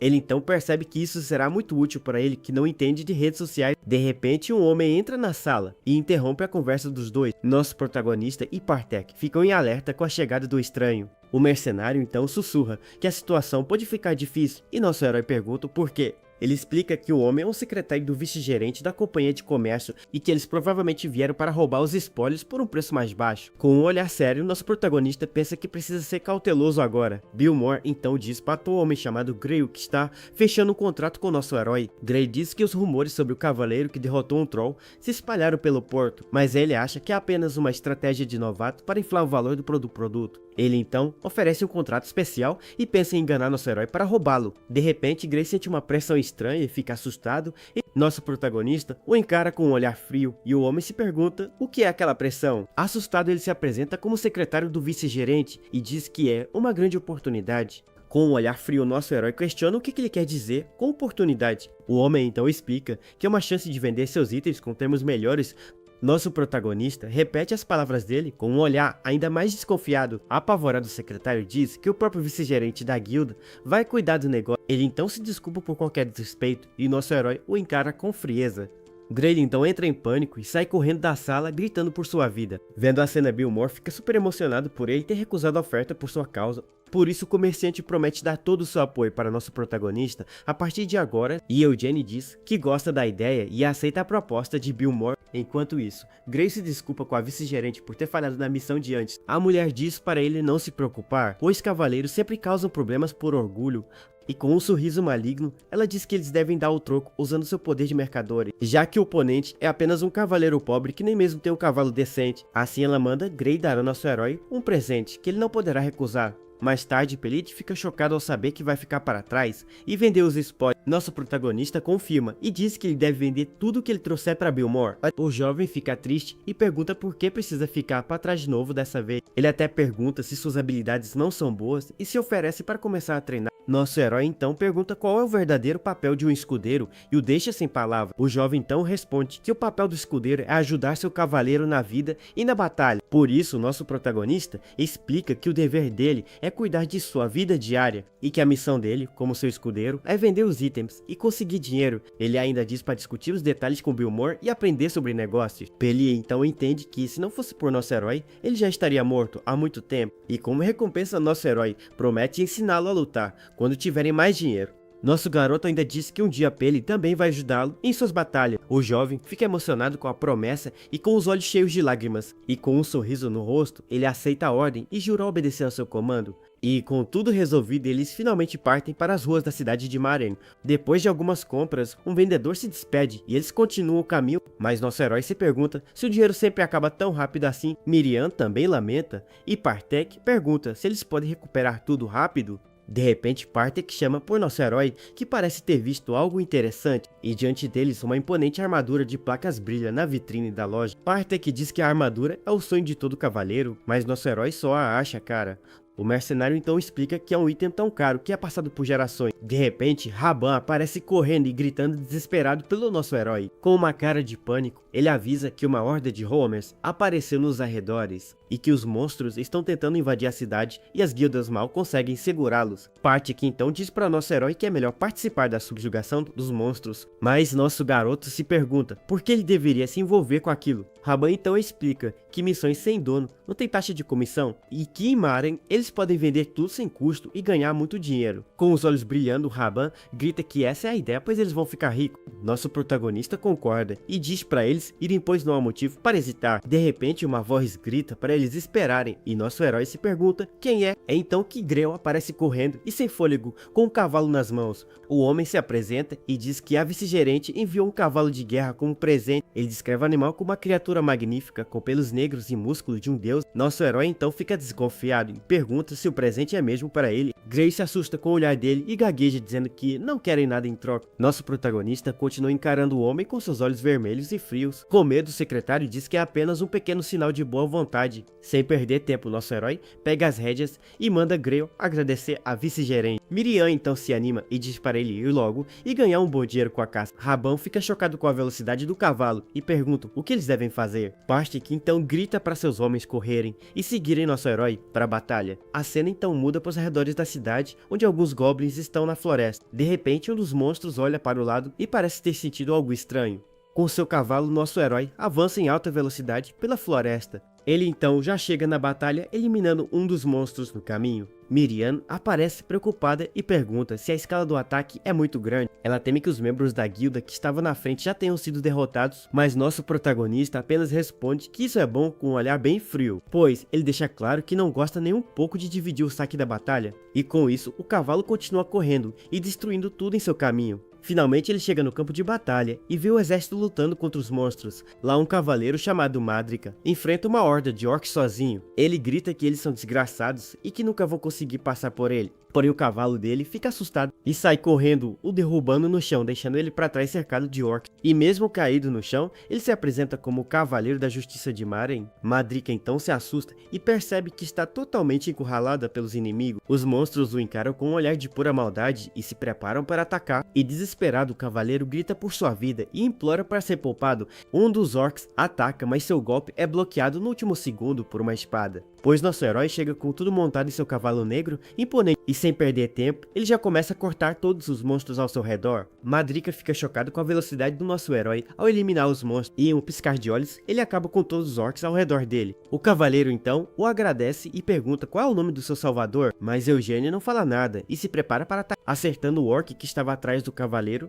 O cavaleiro então pergunta qual é o nome de seu salvador e o protagonista fala que se eles morrerem ali o nome dele não vai importar de qualquer forma. O cavaleiro concorda com ele e diz que isso é justo e que ele entende e é animado. Ele diz que vai perguntar de novo quando eles saírem vivos dali. Já na cidade ele conta para todos que centenas de goblins os atacaram na estrada e se gaba dizendo que no momento final um cavaleiro misterioso eliminou todos sem hesitar. E que no fim eles saíram vitoriosos e protegeram a cidade de Maren com bravura. O homem então pergunta quem é o cavaleiro de quem ele tanto fala. Com um olhar sério ele revela que o nome do herói é Yanyu-Jin. Todos ficam chocados e reconhecem o nome do cavaleiro que limpou a dungeon. A multidão então vai à loucura e começa a gritar o nome dele pelas ruas da cidade. De uma janela, um homem observa tudo e diz que a cidade inteira está gritando por ele. Ele é Louis Feire, o prefeito da cidade, e teme que Odin fique difícil de controlar. O prefeito então pergunta para sua neta, Priscila, se eles podem deixar as coisas assim, mas ela diz que a honra de um cavaleiro, quanto mais alta, mais dura é a queda. Priscila então pergunta se seu avô ouviu falar do atendente de Yanyu-Jin. Com um sorriso ela revela que o garoto é na verdade o filho legítimo da casa Tiwon. O prefeito Luiz Feire fica surpreso e começa a entender a situação toda. Ela explica que Eldin quer ganhar dinheiro para apoiar o herdeiro escondido, e se eles conseguirem os dois, podem criar laços com o futuro chefe da casa T1. O prefeito elogia a neta e diz que entende bem as intenções dela agora. Por isso ele decide enviar um presente para nosso herói como forma de gratidão. Ele ainda diz que vai colocá-la como recomendadora e ela agradece o avô. Mais tarde naquela noite, a lua ilumina o prédio da guilda de mercadores. Priscila então pega uma xícara e pensa que um homem com sede procura água. Ela diz que o comerciante só conhece um caminho a seguir para o sucesso e com um sorriso maligno, ela revela que o plano é cavar um poço e esperar. Nosso herói então caminha sem suspeitar de nada em direção ao seu destino. A porta se abre e ela o espera para que ele beba cada gota que ela oferecer. Com um sorriso, ela dá as boas-vindas para o nosso protagonista na guilda e com uma nova armadura, nosso herói se apresenta como salvador de Marene. Ele diz que veio agradecer e ela o convida para se sentar e conversa. Priscila observa e se pergunta se ele é mesmo o cavaleiro das histórias. Ela pensa que ele não se parece em nada com os cavaleiros que imaginava, mas com um sorriso bem falso. Ela diz que o presente do prefeito caiu muito bem nele. Priscila explica que a armadura é uma mistura de ferro e osso de ogro. Ela pergunta como ele se sente e nosso herói diz que vai facilitar a próxima dungeon. Nosso garoto agradece e diz que graças a ela seus homens estão mais saudáveis. Com um sorriso maligno, Priscila diz que não esperava nada em troca, mas quando ela vai fazer uma proposta, nosso herói se levanta para ir embora. Ele então diz que vai visitá-la de novo quando a supressão da dungeon terminar. Eugênio também lembra que o contrato deles acaba ali e que pode ser a última vez que se falam. Ele ainda revela que vai focar em coletar pedras mágicas e ela fica furiosa. Desesperada, a mulher grita para nosso protagonista esperar e não ir embora. Nosso herói para por um instante, mas não diz uma única palavra para ela. Ela então se levanta e diz que ainda há algo que eles não discutiram. Nosso garoto se vira e pergunta o que seria com um olhar bem debochado. Priscila o encara e diz que ele não pode fingir que não percebeu para sempre. Ela então lista a armadura mais cara o cavalo de guerra e as refeições de luxo. Um dos homens ainda confirma que os espólios não cobriram nem metade de tudo. Com um sorriso, ela pergunta se ele não aprendeu que tudo no mundo tem um preço e ainda o ameaça dizendo que o herói de Marene é um cavaleiro sem honra. Nosso protagonista apenas a escuta com um olhar frio e seus olhos vermelhos brilhando. Ela então o desafia e pergunta se ele vai embora depois de aceitar tudo aquilo. Mas nosso herói parece achar toda a situação bem divertida para si. Com um sorriso no rosto nosso herói acha toda a situação bem divertida. Ele diz que ela deu ordens e presentes que ninguém pediu e agora quer um pagamento. E com seus olhos vermelhos ele se pergunta como uma mercadora ousa ameaçá-lo. A atitude dele então choca a Priscila e todos os seus homens na sala. Nosso garoto diz que já tem um contrato e não se importa com o que as pessoas dizem.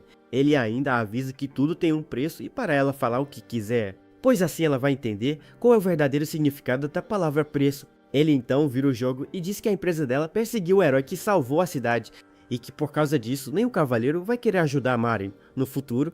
Parte que então se desculpa pela ousadia de nosso herói e diz que é lamentável. Priscila se arrepende, pois sabe que poderia ter tido uma relação melhor com ele. Um de seus homens então a chama e a atira de seus pensamentos profundos. E em seguida, ele pede para nosso protagonista esperar um pouco antes de ir embora. Priscila então se curva e pede desculpas por ter sido rude e desrespeitosa.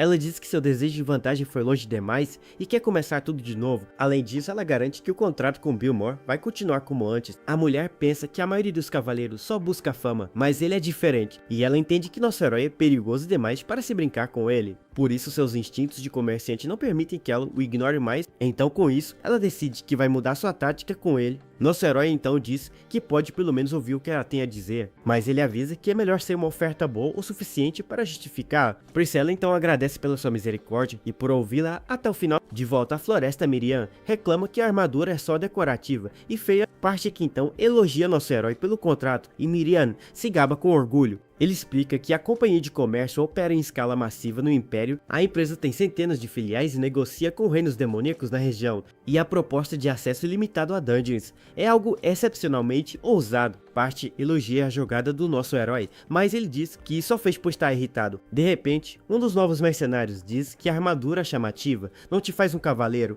e com um olhar de deboche, ele se pergunta se nosso herói sabe segurar uma espada. Miriam se irrita com o comentário e nosso protagonista ignora a provocação. De repente, Camara aparece e diz que nosso herói chegou bem na hora. Ele então o chama de Lord Tywin e nosso garoto cumprimenta de volta. Camara explica que seu irmão contratou novos mercenários para a dungeon. Ele se lembra que o grupo antigo era bem desagradável e foi eliminado pelos lobos, e os novos mercenários parecem ser bem parecidos com os antigos em tudo. Por isso, para para a subjugação da dungeon, ele quer que nosso herói seja o comandante. O líder do grupo então o interrompe e se intromete na conversa deles. E com um olhar, ele pergunta se será o comandante que irá morrer. Os mercenários ficam chocados e Raban grita que aquilo é uma blasfêmia sem sentido. Porém, o líder deles diz que não gosta de falar assim, mas eles não estão num piquenique, porque numa dungeon, a vida humana não vale nada, e é natural se preparar para o pior. Com um sorriso, nosso herói encara o homem que gagueja a palavra comandante. Eugênio então concorda, e diz que se ele morreu careca desgraçado,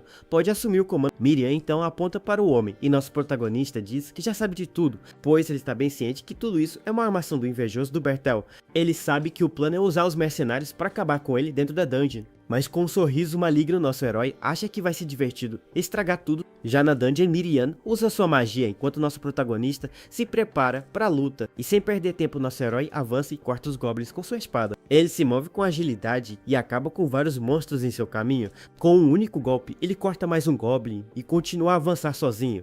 A lâmina de sua espada passa direto pela cabeça de um dos monstros. O líder dos mercenários então percebe que a reputação dele não é exagero, pois nosso herói está na frente e corta dezenas de inimigos sozinho sem parar. É como se ele fosse um escudo gigante que passa uma sensação de segurança. O mercenário então decide que precisa observar com cuidado uma brecha para atacar, e com sua lâmina envenenada, ele só precisa de um arranhão no rosto dele. Nosso herói, para tomar cuidado, já os monstros de nível médio vão aparecer. Ele então enfatiza mais uma vez para o grupo que apenas os confiantes devem segui-lo.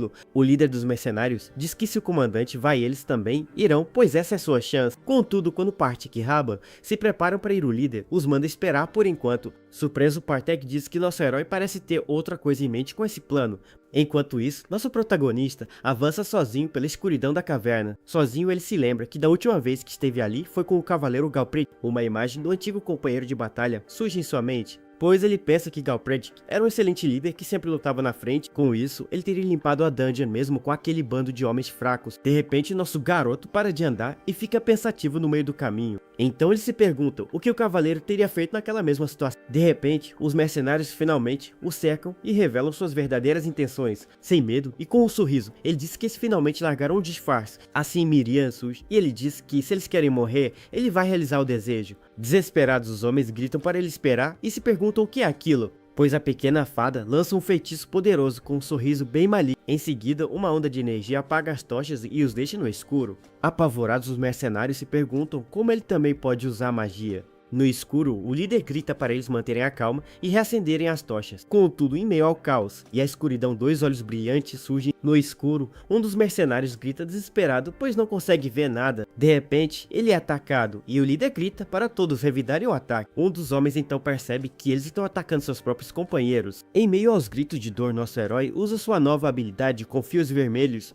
Com seus olhos brilhando, ele controla os homens e a carnificina continua. O líder então entra em pânico e tenta acender uma pedra para fazer fogo. Ele pensa que sem luz aquela é a chance perfeita para fugir sozinho dali. Porém, o homem fica totalmente sem reação ao perceber o que está acontecendo, pois ele não consegue ouvir nada e se pergunta por que tudo ficou em silêncio. De repente, nosso protagonista surge atrás dele na escuridão da caverna, e com um sorriso, ele pergunta se o mercenário realmente precisa de luz. Nosso herói então o ajuda e diz que os olhos humanos são fracos no escuro. A luz revela a carnificina e ele pergunta se o homem consegue ver melhor agora. Em seguida, ele questiona quem é o caçador e quem é a caça naquela situação. O líder o chama de monstro enquanto nosso herói mostra suas presas a fim. Em uma noite chuvosa no castelo da família Tiwan, a tensão era palpável. De repente, Kamara entra correndo no salão, gritando desesperado pelo nome de Edin. Nosso protagonista, no entanto, estava parado calmamente perto de uma janela. Com seus olhos vermelhos brilhando, ele observava a situação que ele mesmo criou. Kamara então se aproxima e pergunta se a notícia que ele ouviu é verdade. Os irmãos se perguntam o que é toda aquela confusão e o Jim aponta para o chão. Lá estava o líder dos mercenários que Berto contratou completamente derrotado. Ambos ficam chocados ao ver o homem caído e Kamara reconhece na hora. Com o puro terror em seus olhos, o mercenário confessa que tentou matar nosso herói. Ele ainda revela que tudo foi feito sob as ordens diretas de Bertel Tiwan. Bertel se faz de desentendido e diz que o homem só falava besteira e enlouqueceu.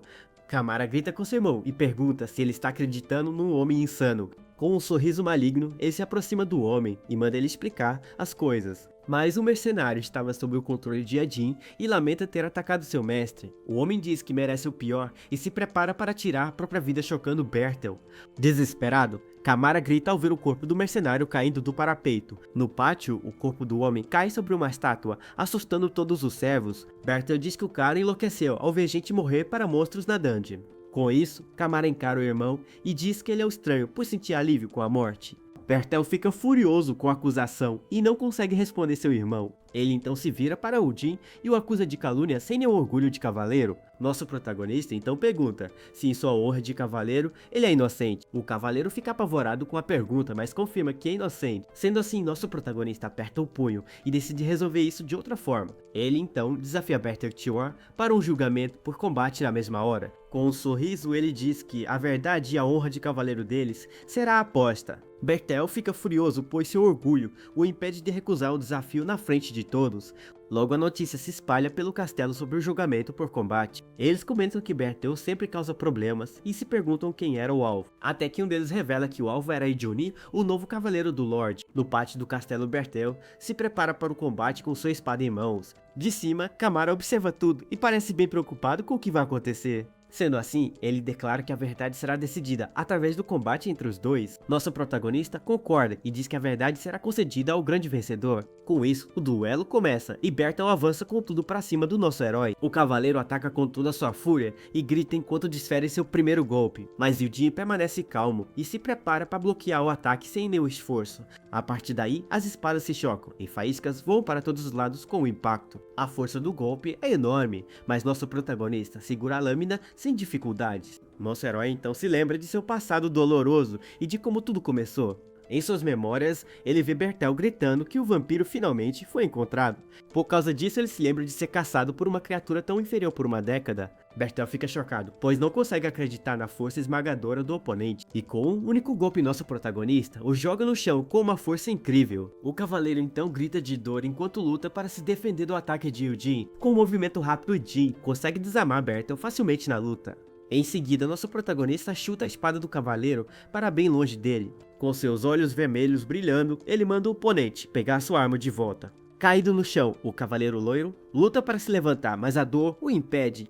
Kamara observa a luta e sabe que a esgrima de seu irmão não era nem um pouco ruim. Mas dessa vez, era óbvio até para os leigos que assistiam a tudo com atenção. Do parapeito, o herdeiro via seu irmão no chão totalmente derrotado e humilhado. Bertel então grita de frustração e raiva por sua derrota esmagadora, pois ficou claro que nosso protagonista era muito mais forte que seu irmão. Diante disso, nosso herói se prepara para dar o golpe final e encerrar o duelo. De repente, Kamara pula do parapeito e grita para ele parar com aquilo. Nosso protagonista se vira e questiona se aquilo já era o suficiente para ele. Kamara então se coloca na frente de Bertel e diz que o duelo não acabou. Por causa disso, ele declara que o vencedor é Udin, pois seu irmão não pode lutar, mas Bertel grita que ainda pode lutar e que vai acabar com ele de qualquer jeito. Kamara se aproxima e pede para seu irmão finalmente parar com toda aquela loucura. Ele então grita que o resultado já foi decidido e que Bertel deve ir para a prisão. Bertel surta e grita que não fez nada de errado, mas Kamara o acerta em cheio. Mesmo caído, Bertel se levanta com ódio e pega sua espada gritando por Udin.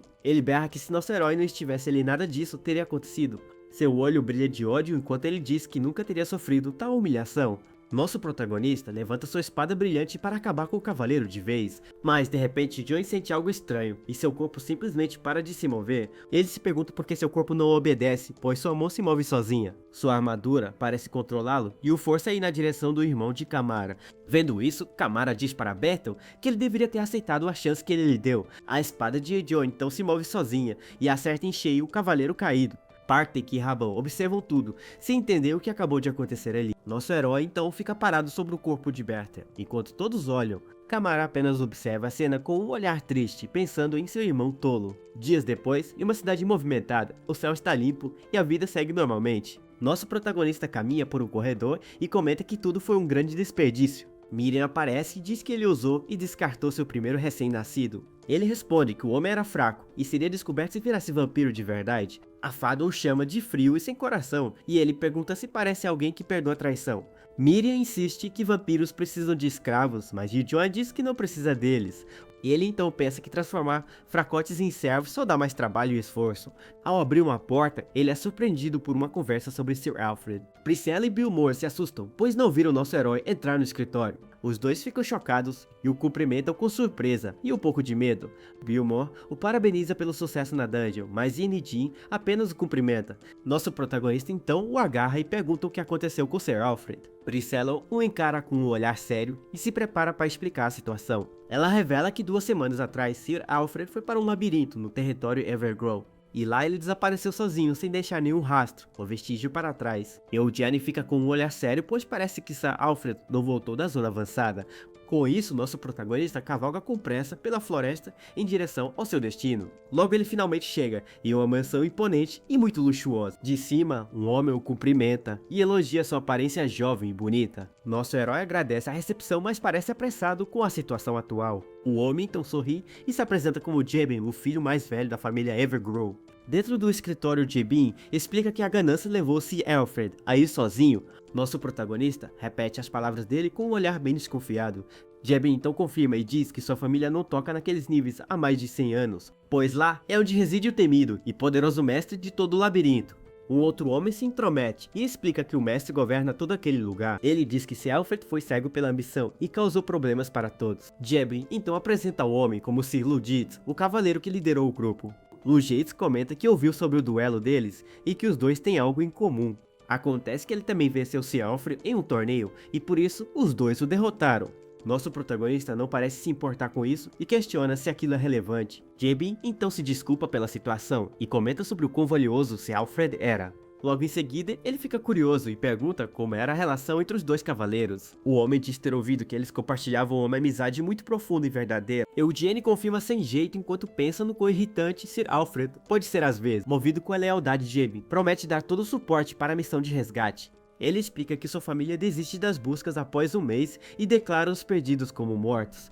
A partir daí, ele revela que já se passaram 3 semanas desde o sumiço de Sir Alfred. Sendo assim, se eles não o encontrarem dentro de uma semana, não haverá mais esperança. Diante da situação, nosso herói se levanta e diz que vai partir para o labirinto, agora mesmo. Mas Jebin o impede e diz que o lugar não é para se entrar com pressa e pede 3 dias. Ele diz que nesse tempo, Lugetz irá preparar uma equipe para a difícil subjugação. Nosso protagonista então agradece e diz que tem mais uma coisa que eles precisam saber. Jebin revela que contrataram um mago para ajudar na missão, deixando Miriam surpresa. Saindo do local, nosso herói caminha pela cidade e reclama da falta de modos de Sir Alfred. Miriam voa irritada, dizendo que ele não devia acreditar naquele cara. Ela diz que vai enfiar um punhado de fogo direto no nariz dele por falar besteira. Mas nosso protagonista sente que há algo muito estranho em toda essa história. Com isso, ele se lembra do que Sir Alfred disse antes deles se separarem. Na sua memória, Sir Alfred revela que receberam o título do Conde Evergrow. Isso seria um reconhecimento pelo seu sucesso na subjugação da dungeon.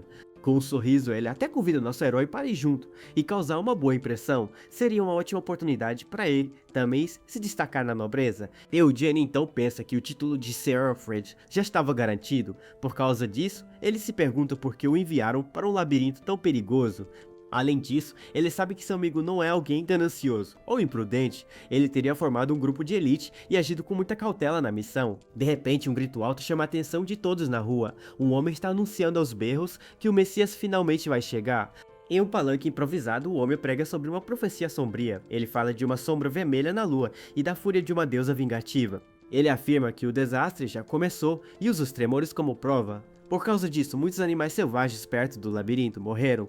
O pregador ainda menciona que um cavaleiro habilidoso desapareceu lá, Miriam. Na mesma hora, percebe que ele está falando de Sir Alfred. Com um olhar fanático, o homem instrui as pessoas a fazerem um ritual. Eles devem espalhar sangue de bezerro em suas portas como sacrifício. Ele grita que fazendo isso, o Messias descerá para salvar a todos. A multidão fica confusa e alguns se perguntam se aquilo tudo não é heresia.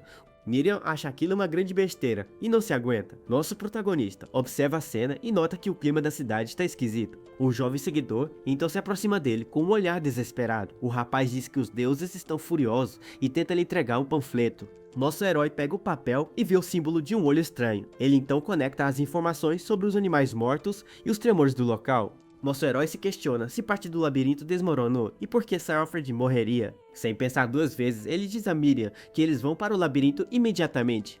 De repente, um mago surge e diz que 3 dias é muito tempo e que eles vão sozinhos. O rapaz então comenta que nunca esperava encontrar um vampiro naquele lugar. Com essa revelação, nosso protagonista fica completamente chocado e sem reação. O mago sorri e lembra que os vampiros foram caçados até quase extinção. Ele ainda provoca Yujin, dizendo que ele é bem corajoso por andar em plena luz do dia. Enquanto isso, o maluco da seita passa correndo e gritando sobre o Messias. Nosso herói o encara e exige saber como ele descobriu sua verdadeira identidade. Sem paciência, o Jen o agarra pelo pescoço e manda ele responder logo. O mago luta para respirar e tenta falar, mas a dor o impede de se explicar. Com dificuldade ele consegue dizer as palavras sombra de sangue, surpreendendo o nosso herói. Miriam ouve aquilo e acha o nome muito familiar, mas não se lembra de onde. De repente a fadinha tem um estalo de memória e fica totalmente apavorada. Desesperada, ela voa entre os dois e grita para Eugene parar, pois não pode matá-lo. Miriam grita que aquela pessoa é na verdade a maga que eles iriam encontrar. A fadinha explica que ela é da Escola Sombra de Sangue, uma linhagem que serve vampiros. Nosso protagonista aperta tanto o pescoço da maga que ela acaba desmaiando ali mesmo. Ao acordar, ela reclama que não tinha como responder, pois foi atacada do nada por ele. Eugene se desculpa meio sem jeito e diz que ela começou com aquele papo de vilão. Diante daquela confusão, a maga se recompõe para se apresentar formalmente. Ela se chama Cirinoa Romari e explica que sua escola pode sentir a presença de vampiros. Cirinoa revela que procurava por Yujin a pedido de Ebin e nosso herói entende tudo. A maga comenta da amizade deles e Yujin pensa que vai costurar a boca de Sir Alfred. Logo em seguida ela revela que fazia parte do grupo quando Sir Alfred desapareceu. Nosso protagonista fica sério na mesma hora e pede para ela contar os detalhes. Cirinoa concorda e explica que precisava de itens de monstros e por isso entrou no grupo. Ela conta que o labirinto já era bem conhecido, então todos avançavam confiantes. Mas do nada um terremoto enorme começou a balançar todo o lugar com um barulho gigante. Sendo assim, o chão debaixo dela desabou e ela gritou enquanto começava a cair no abismo. No último segundo, Sir Alfred a empurrou para longe e a salvou da queda, mas no processo o cavaleiro acabou caindo no abismo em seu lugar. Graças a ele, Cirinoa conseguiu se salvar e se recuperar do susto, mas os outros cavaleiros começaram a gritar e a culpá-la pelo ocorrido. Todos ali, com exceção dela, acreditavam que o terremoto foi culpa de Sir Alfred. Eles achavam que ele abriu o portão para os níveis superiores do labirinto. Como ele salvou sua vida, ela sentiu que precisava contar a verdade para o Eugene. Por causa disso, ela o procurou para explicar toda a situação em detalhes. Ela ainda comenta que nunca imaginou que ele fosse um vampiro de verdade. Nosso protagonista então percebe que a história dela é diferente da que Ebin contou. A partir daí, ele começa a desconfiar de tudo e se pergunta sobre a verdade. Ele não sabe se Ebin mentiu ou se alguém passou a informação errada. Mas Cirinoa revela que viu algo muito estranho naquele momento de desespero. Nosso protagonista fica intrigado e pede para ela continuar o relato. Bem no fundo do abismo, onde o cavaleiro caiu, ela viu algo bizarro. Um olho vermelho gigante estava desenhado nas profundezas daquela escuridão. Nosso herói fica chocado com a revelação e pergunta se era mesmo um olho. A maga confirma na mesma hora com um olhar muito sério e assustado. Sendo assim, ela o faz lembrar dos panfletos dos cultistas na praça. A maga pergunta se ele se lembra do desenho que estava neles. Nosso protagonista, na mesma hora, se lembra do símbolo do olho com asas. Ela confirma que era a mesma imagem dos papéis dos cultistas. Vemos então o culto adorando o símbolo, enquanto o Messias finalmente desce. Eles o recebem de coração aberto, oferecendo seu próprio sangue e carne. O homem que os guiará para a salvação exige um grande sacrifício. Com um sorriso maligno, o líder do culto declara que ele vai despertar em breve. A chegada do Messias está muito mais próxima do que todos imaginam. De volta ao presente, os preparativos para a missão estão a todo vapor. As provisões estão prontas e os mercenários já estão reunidos para a jornada. Na entrada do labirinto, Ludwig se aproxima e pergunta como nosso protagonista se sente. Com um olhar sério, nosso herói diz que só espera não ter que carregar um corpo de volta. Lujates então responde que Sir Alfred não é o tipo de cara que morre com facilidade. Com isso, ele começa a rir alto e comenta que Sir Alfred com certeza tem sua confiança. Nosso protagonista pensa que queria ter entrado antes, mas tinha que ficar de olho naquele cara, pois assim que percebeu que não foi um acidente, ele precisava vigiar o Heights de perto. Ele pensa que seu amigo sobreviveu por 3 semanas, com certeza aguentaria mais 3 dias. De repente, um grupo de templários encapuzados se aproxima e cumprimenta nosso herói. Eles se apresentam como templários da casa Evergrow e dizem que é uma honra servir com ele. O homem diz que eles estão comovidos com sua vontade de salvar um amigo em nome de Deus. Lujates observa a cena e acha estranho, pois os templários raramente se interessam por um cavaleiro. Ele então brinca e sugere que Eugene deveria mudar sua classe para paladino no futuro. O cavaleiro dá um sorriso bem convencido enquanto continua com sua provocação. Nosso protagonista apenas o encara com um olhar de puro tédio e não responde nada. Diante do portão do labirinto, nosso herói chama por Partek para uma conversa rápida. Dentro do labirinto, o grupo monta acampamento e Lugates grita para ninguém baixar a guarda. Nisso, Miriam voa e volta maravilhada e comenta que o lugar está cheio de energia da água. Nosso protagonista percebe que o lugar é um espaço artificial para a sobrevivência de todos. Com isso, ele pensa que se o pior acontecesse, ele poderia sobreviver se escondendo ali. Logo em seguida, Lugates surge e diz que é o lugar perfeito para os vermes se esconderem. O cavaleiro elogia as habilidades de Odin, mas nosso herói só quer saber do local do sumiço. Com um sorriso debochado, Lugates manda ele não ser impaciente e confiar em seu amigo. O cavaleiro então diz que a pessoa em quem ele mais deve confiar é nele mesmo, no momento. Nosso protagonista o questiona sobre as baixas que ele sempre tem em um lugar já mapeado. Ele então diz com um sorriso maligno que aquilo são apenas sacrifícios para o labirinto. Ao ouvir aquilo, nosso protagonista fica furioso e seus olhos brilham em um tom de vermelho. De repente, o chão começa a tremer, assustando todos os membros do grupo de uma vez. O terremoto fica mais forte e Lugates grita que a estrutura do labirinto está mudando. Em meio ao caos, Lugates se vira para nosso herói e diz que o local é bem ali. Com isso, nosso protagonista vê engrenagens enormes se movendo por todos os lados. Lugates explica que as paredes ali se movem e é onde fica o atalho para os níveis de cima. Sirinó se desespera com o tremor, mas nosso protagonista encara tudo com muita calma. Com o chão desabando ao seu redor, e Jin pergunta onde fica o maldito atalho. De trás de um pilar, Lugates dá um sorriso maligno e se prepara para revelar a verdade. Ele então diz que o atalho está exatamente onde nosso herói está pisando naquele momento. Com isso, o chão se abre e revela engrenagens gigantes que mudam a estrutura do local. Após a queda, nosso protagonista e Sienna aparece em um salão completamente diferente. Eugene percebe que aquilo foi uma armadilha e que Lugates já sabia de tudo o tempo todo. A maga se pergunta qual é o propósito daquilo, mas de repente ela aponta para algo na frente. Com os olhos arregalados, nosso protagonista encara a cena à sua frente em puro choque. Lá estava-se Alfred amarrado em uma grande cruz de pedra e completamente ferido. Sem hesitar um segundo, nosso protagonista salta em direção ao seu amigo caído. Ele então pousa com agilidade na frente da estrutura para poder ajudar o cavaleiro. Com cuidado, Jin se aproxima e coloca a mão em seu pescoço para checar seus sinais. Ele então percebe que Sir Alfred continua vivo e só precisa de tratamento urgente. De repente, Miriam surge e avisa nosso protagonista que tem algo muito errado naquele lugar. A fadinha diz que sentiu uma presença estranha vindo das profundezas do subsolo. Com isso, uma forte rajada de vento passa por eles com uma força incrível e assustadora. Sirinó se pergunta de onde vem todo aquele vento que levanta poeira por todo o salão. Do nada, uma luz vermelha intensa começa a brilhar, vindo da escuridão do abismo. Logo em seguida, dois olhos gigantes e brilhantes surgem daquela escuridão assustadora. Uma criatura bizarra com chamas roxas saindo da boca começa a se revelar lentamente. Com isso, um monstro gigante com chifres e coberto de chamas surge diante deles. Sirinó se assusta e pergunta se aquilo é um minotauro, mas Odin a manda proteger Alfred. A criatura então avança com tudo para cima deles com uma velocidade absurda e destruidora. Sem medo, nosso protagonista salta no ar e prepara sua espada para um ataque poderoso. Com um olhar sério, nosso herói se concentra e mira bem no meio daquele monstro gigante. Seu golpe acerta em cheio a criatura e cria uma explosão de luz muito forte e intensa. Mas o impacto do ataque o joga para trás enquanto Sirinó grita desesperada com a cena. O monstro então consegue agarrar nosso protagonista com sua mão gigante e o aperta com força. A criatura levanta sua arma gigante coberta por uma energia roxa e se prepara para atacar.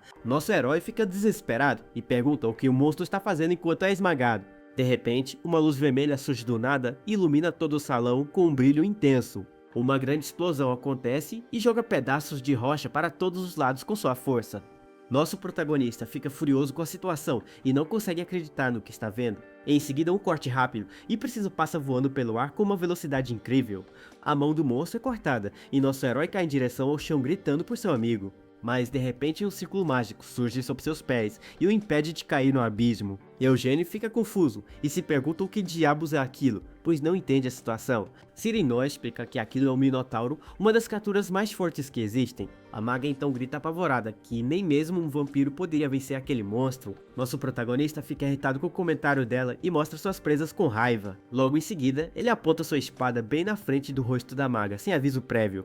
Com um olhar frio, ele diz que ela passou dos limites e que não devia ter se intrometido. Sirinó então se desculpa, mas diz que não podia assistir ele morrer atacando o monstro. A maga diz que se ele quer mesmo salvar Sir Alfred, ele precisa manter a cabeça fria. Ela fica chocada, pois não imaginava que o labirinto fosse grande o bastante para o Minotauro. Nosso protagonista então olha para cima e vê uma luz forte de onde Lugites está vindo. Lá de cima, o cavaleiro de Bocha por Sirinoa ser capaz de usar a magia de terra. Ele comenta que a maga sobreviveu graças a Sir Alfred e que ele achava ela uma esquisita. Com um sorriso maligno no rosto, ele encara os dois com pura maldade nos olhos. Eugene entende que Lugites estava por trás de tudo e o questiona sobre o que fez. O cavaleiro então confessa que foi ele quem fez aquilo tudo com o amigo do nosso herói. Nosso protagonista fica furioso ao saber que foi ele quem deixou Sir Alfred naquele estado. O vilão diz que só estava trazendo um amigo para o Lorde, já que ele queria muito vê-lo. Lugites então agarra a mão de Eugene e o chama de rude com um sorriso debochado. Mas a mão do nosso herói começa a ser coberta por uma energia sombria e poderosa. Seus olhos brilham com uma fúria vermelha enquanto encara o cavaleiro sem dizer nada. Logo em seguida ele se solta e avança com um soco direto no rosto do vilão. Sirinoa fica completamente chocada com a força monstruosa que Eugene acabou de mostrar. Lugites se recupera e mostra um brasão mágico dizendo que o poder que ele usa não é seu. Nisso Sirinoa explica que o brasão é uma magia que concede poder herdado de outras pessoas. Ela diz que a magia se tornou proibida pois começou a transferir poder de não-humanos. O cavaleiro de Bosch diz que isso é só uma desculpa para os covardes monopolizarem o poder. Nosso protagonista se vê cercado, enquanto Lugites diz que eles são os escolhidos para sobreviver. Com um olhar frio, o cavaleiro diz que finalmente está entendendo toda a situação ali. Nosso herói fica furioso e o acusa de usar poder roubado só para se exibir para ele.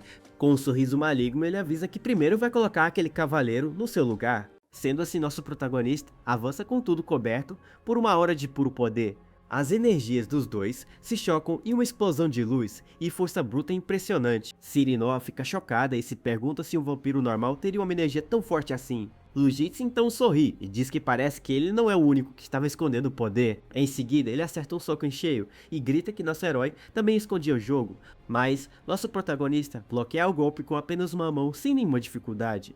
O vilão então se prepara e avisa que não vai se segurar, pois vai lutar com tudo que tem. Sirinoa grita de dor enquanto o chão continua a desabar sob seus pés. Lá de cima, Lugites diz que avisou e que todas as armadilhas do lugar foram expostas. Com um sorriso maligno, ele manda nosso protagonista cair em silêncio no abismo. Vendo a maga em perigo, Edin grita o nome dela completamente desesperado. Mas no último segundo, ela consegue criar um círculo mágico para não cair.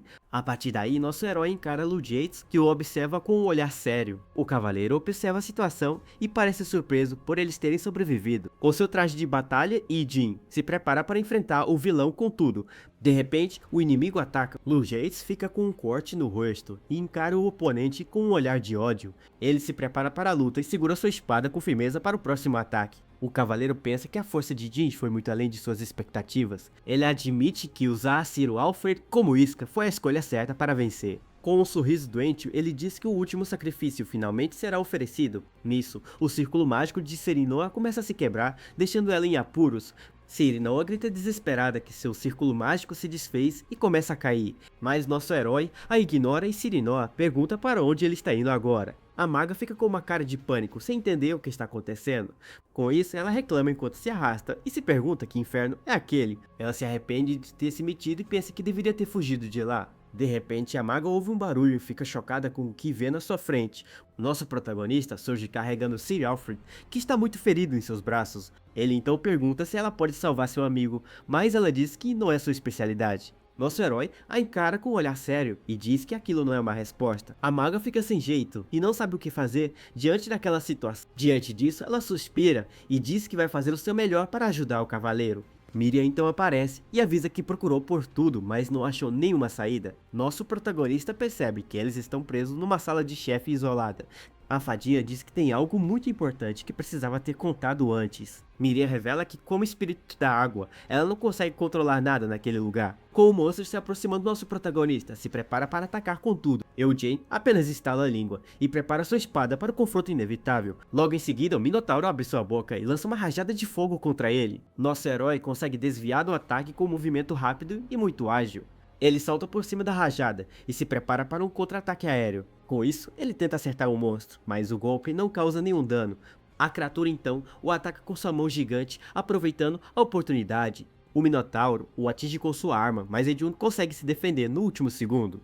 A partir daí, ele percebe que uma espada comum nem sequer vai arranhar a criatura. Diante disso, nosso herói decide usar seu poder para criar uma nova arma de combate. Ele então cria uma espada de sangue com uma energia vermelha muito poderosa. Com a nova arma em mãos, ele encara a criatura com um olhar frio e determinado. Ele então salta em direção a uma porta brilhante para atacar o monstro de cima. Com um movimento rápido, ele desfere um golpe poderoso com sua nova espada de energia. Com a besta bem na sua frente, nosso protagonista avança com tudo para o ataque. O impacto da sua lâmina contra o monstro cria uma enorme explosão de luz vermelha.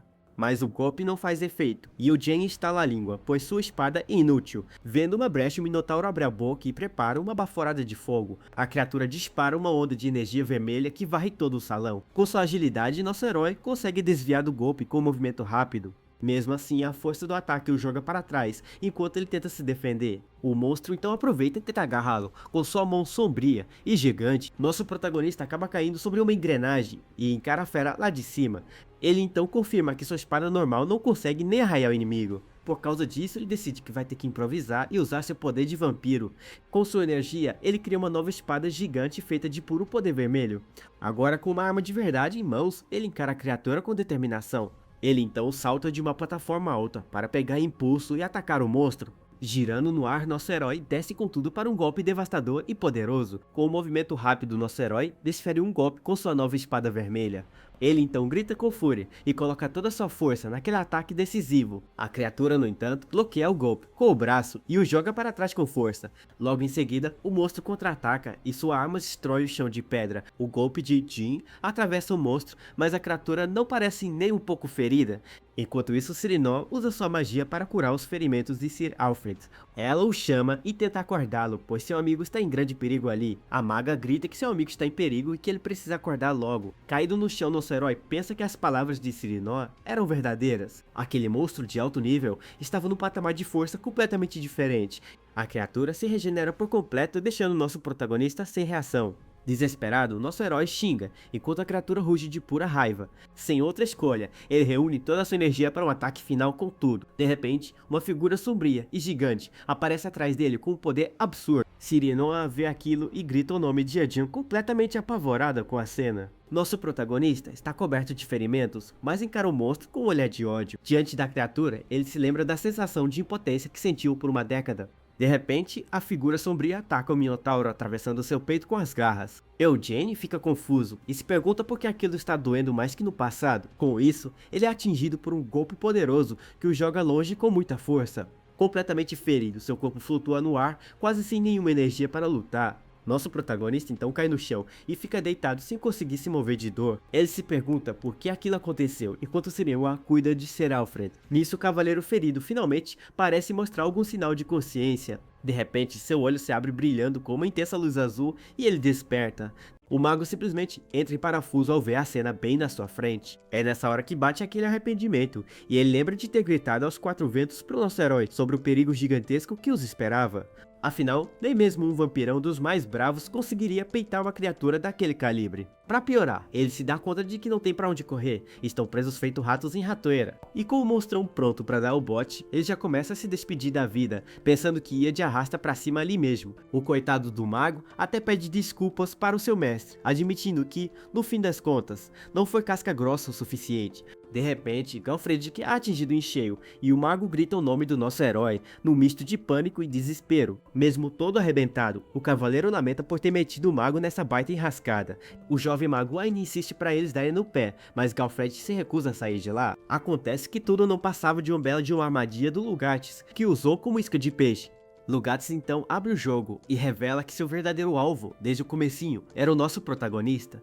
Por causa disso, Galfred se sente um lixo, culpando-se por ser fraco e ter virado um peso morto. Ele então se lembra que a parceria deles poderia ter azedado rapidinho, mas a força absurda do nosso herói o deixou completamente fascinado, e ele não queria, de jeito nenhum, perder a chance de ficar forte, o bastante para lutar lado a lado com ele. Porém, de volta à realidade da luta, ele sente que agora a casa caiu de vez. Desesperado, o mago berra para seu companheiro Galfredic esperar um pouco. Contudo, ele avança sem medo em direção ao monstro e pede perdão em nome do nosso herói. Nos seus últimos suspiros, ele só consegue pensar em um único desejo, caso tivesse a chance de voltar um dia.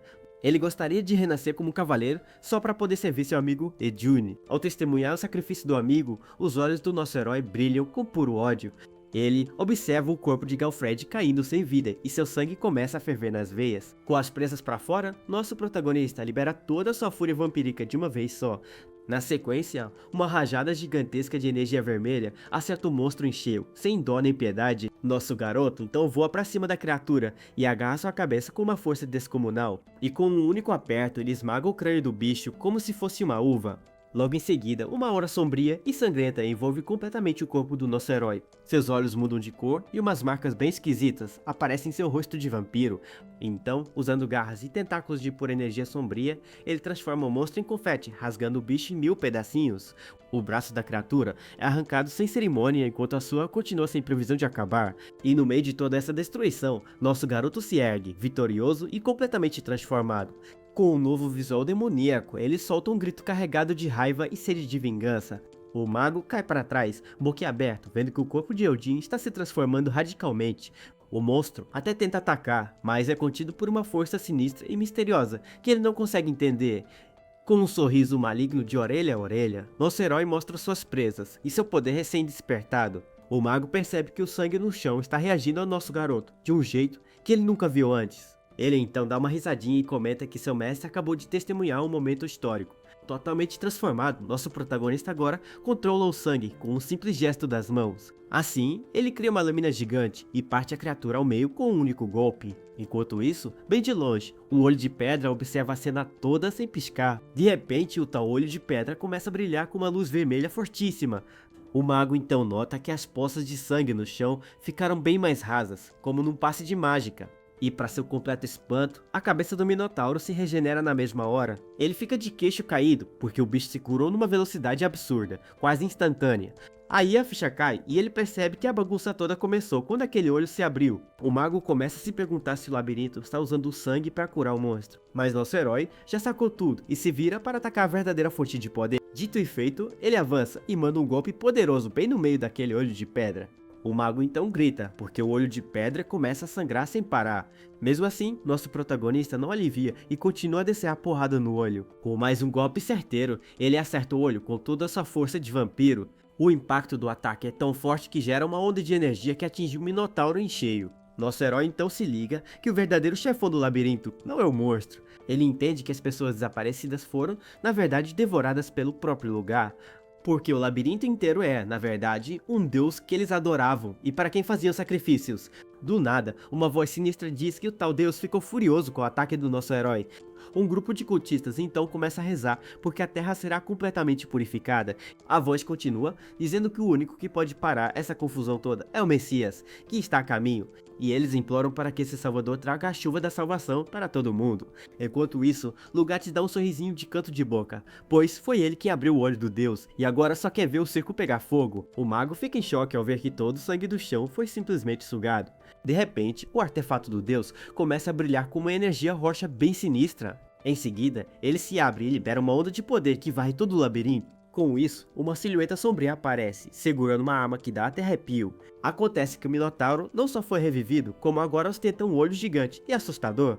Com seu novo poder, a criatura solta um rugido que faz até os mais corajosos tremerem na base. O mago ainda tenta bancar o herói e pará-lo, mas o bicho simplesmente o ignora e segue em frente. Então, ele arrebenta o teto do labirinto e consegue escapar da dungeon para surpresa de todos. Com a fuga do monstro, o artefato do deus cai no chão, completamente sem energia. O mago fica apavorado, pois nunca na vida ouviu falar de um monstro fugindo de uma dungeon assim na cara dura. E para deixar tudo ainda mais tenso, ele se lembra que tem uma cidadezinha logo ali perto. Do nada, Miriam aparece e grita que achou uma saída para o nosso herói. Porém, ela fica toda confusa ao ver que já tem um buraco gigantesco bem na sua frente. A fada então solta um grito de pavor, pois o lugar inteiro começa a desmoronar. Ela ainda avisa para o nosso herói se mandar dali, mas ele não dá a mínima bola.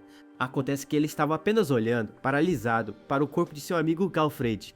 Nosso protagonista então cria espinhos de sangue para proteger o corpo de seu amigo dos escombros. O mago fica se perguntando se está mesmo vendo um vampiro de luto pela partida de um humano. Com um olhar cheio de tristeza, nosso herói se despede de seu parceiro caído. e o mago percebe que nunca viu um vampiro se passar por um cavaleiro antes em toda a sua vida. O mago comenta que Galfredic tem sangue nobre e nosso herói o morde no pescoço. Com isso, uma única gota de sangue escorre pela boca do nosso protagonista. Enquanto isso, o monstro Minotauro voa a toda velocidade em direção à cidade mais próxima. Ele então se prepara para atacar os moradores inocentes com todo o seu poder. A criatura solta um rugido ensurdecedor e a lua de sangue ilumina o céu da noite. Vendo a destruição iminente, os moradores da cidade entram em pânico total. O mago então revela um segredo: nosso herói tem o sangue de um vampiro original. Ele continua, explicando que um vampiro original pode trazer alguém de volta como seu subordinado. Nosso protagonista entende na hora e o mago diz que ele já sabe o que precisa ser feito. Ele então se lembra do processo, morde o pescoço e ofereceu o próprio sangue. Mas ele já tentou isso uma vez e a mente do coitado do homem não aguentou o tranco. O mago confirma que a maioria dos humanos não consegue suportar o processo e enlouquece. Porém, ele acha que com Galfredic a história pode ser bem diferente, pois seu mestre sempre dizia que pessoas com a vontade de ferro podem manter a sanidade. Assim, ele acredita que vale a pena arriscar e tentar trazer o cavaleiro de volta.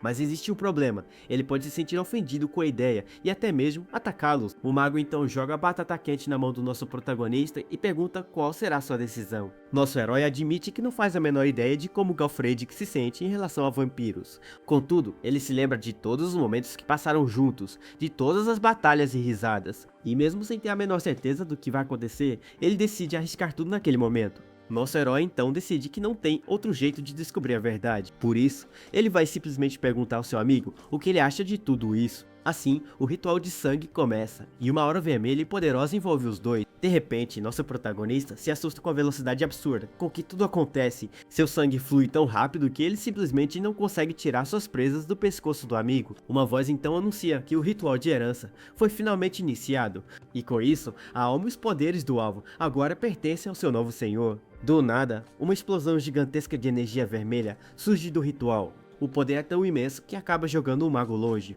junto com tudo que estava na sua frente. A explosão cria uma onda de luz enorme no chão do labirinto, já destruído. O raio de energia sobe até o céu e atinge a floresta com uma força devastadora. Com a explosão, a cidade começa a pegar fogo e os moradores correm desesperados. Eles gritam, apavorados, que o labirinto desabou e que o monstro conseguiu escapar. O pânico se espalha como fogo em palha e as criaturas começam a atacar, sem parar. Uma mulher e seu filho gritam por socorro enquanto um dragão se prepara para atacá-los. E no meio de todo esse caos, o Minotauro ressuscitado surge para aterrorizar ainda mais a todos. Enquanto isso, o tal do Messias observa tudo de camarote e diz que finalmente chegou a sua hora. Com um sorriso no rosto, ele diz que vai finalmente receber sua recompensa por todos os sacrifícios. Ele revela que os humanos nem sonham que tudo isso foi um plano arquitetado por ele, pois quando o desespero chegar ao seu nível máximo, ele vai aparecer como o grande salvador e derrotar o monstro. Lugatis então mostra uma marca na mão e diz que essa é a sua recompensa pelos sacrifícios. Seu plano é usar o desespero da galera para se tornar um Messias que salva a todos. Com um sorriso maligno, ele revela que seu verdadeiro desejo é ser adorado como um grande herói. Enquanto isso, uma horda de monstros bota o terror nos moradores da pequena cidade. No meio da confusão, uma mulher chamada Eutix acaba caindo no chão completamente sem esperanças. Seu filho grita por ela enquanto um lobo gigante se prepara para atacar os dois. A criatura então abre sua bocarra para devorar mãe e filho de uma só vez. A mulher abraça o filho com toda a sua força, numa tentativa desesperada de protegê-lo. Porém, um raio de luz branca surge do nada e impede o ataque da criatura no último segundo. E para a surpresa de todos, um vulto misterioso aparece para salvar a família. Esse novo ser então agarra a boca do lobo com uma força que não parece deste mundo. E sem a menor dificuldade, ele esmaga a mandíbula do monstro com as próprias mãos. Com sua capa vermelha esvoaçante, ele prende a criatura no chão e dá um fim na luta. A mãe e o filho ficam de queixo caído, aliviados por terem escapado por um triz. De repente, o salvador misterioso é revelado, e ele é, na verdade, Galfredic. Lugatis fica chocado e se pergunta o que diabos ele está fazendo ali. Ele tinha certeza que o Minotauro tinha absorvido seu sangue para ficar mais forte. Além disso, ele o usou como sacrifício. Como é que ele ainda está de pé? Ele simplesmente não entende como o rapaz ficou mais forte e o que ele se tornou. Galfredic então o encara de cima, com um olhar intimidador, e pergunta o que Sir Jevin acha de toda essa bagunça. Com um olhar frio como gelo, nosso herói diz que nada daquilo importa mais. E em seguida, ele avisa que Lugatis vai pagar por cada um dos seus pecados. De repente, uma torre inteira vem abaixo com a força do ataque de Galfred. Porém, Lugatis apenas dá uma gargalhada de louco com toda a destruição ao seu redor. Galfredick então encara com um sorrisinho de canto e pergunta se ele sentiu sua falta, pois agora ele vai se vingar por toda a humilhação que sofreu naquele torneio. E com seus novos olhos de vampiro, ele finalmente pode lutar um pouquinho a sério.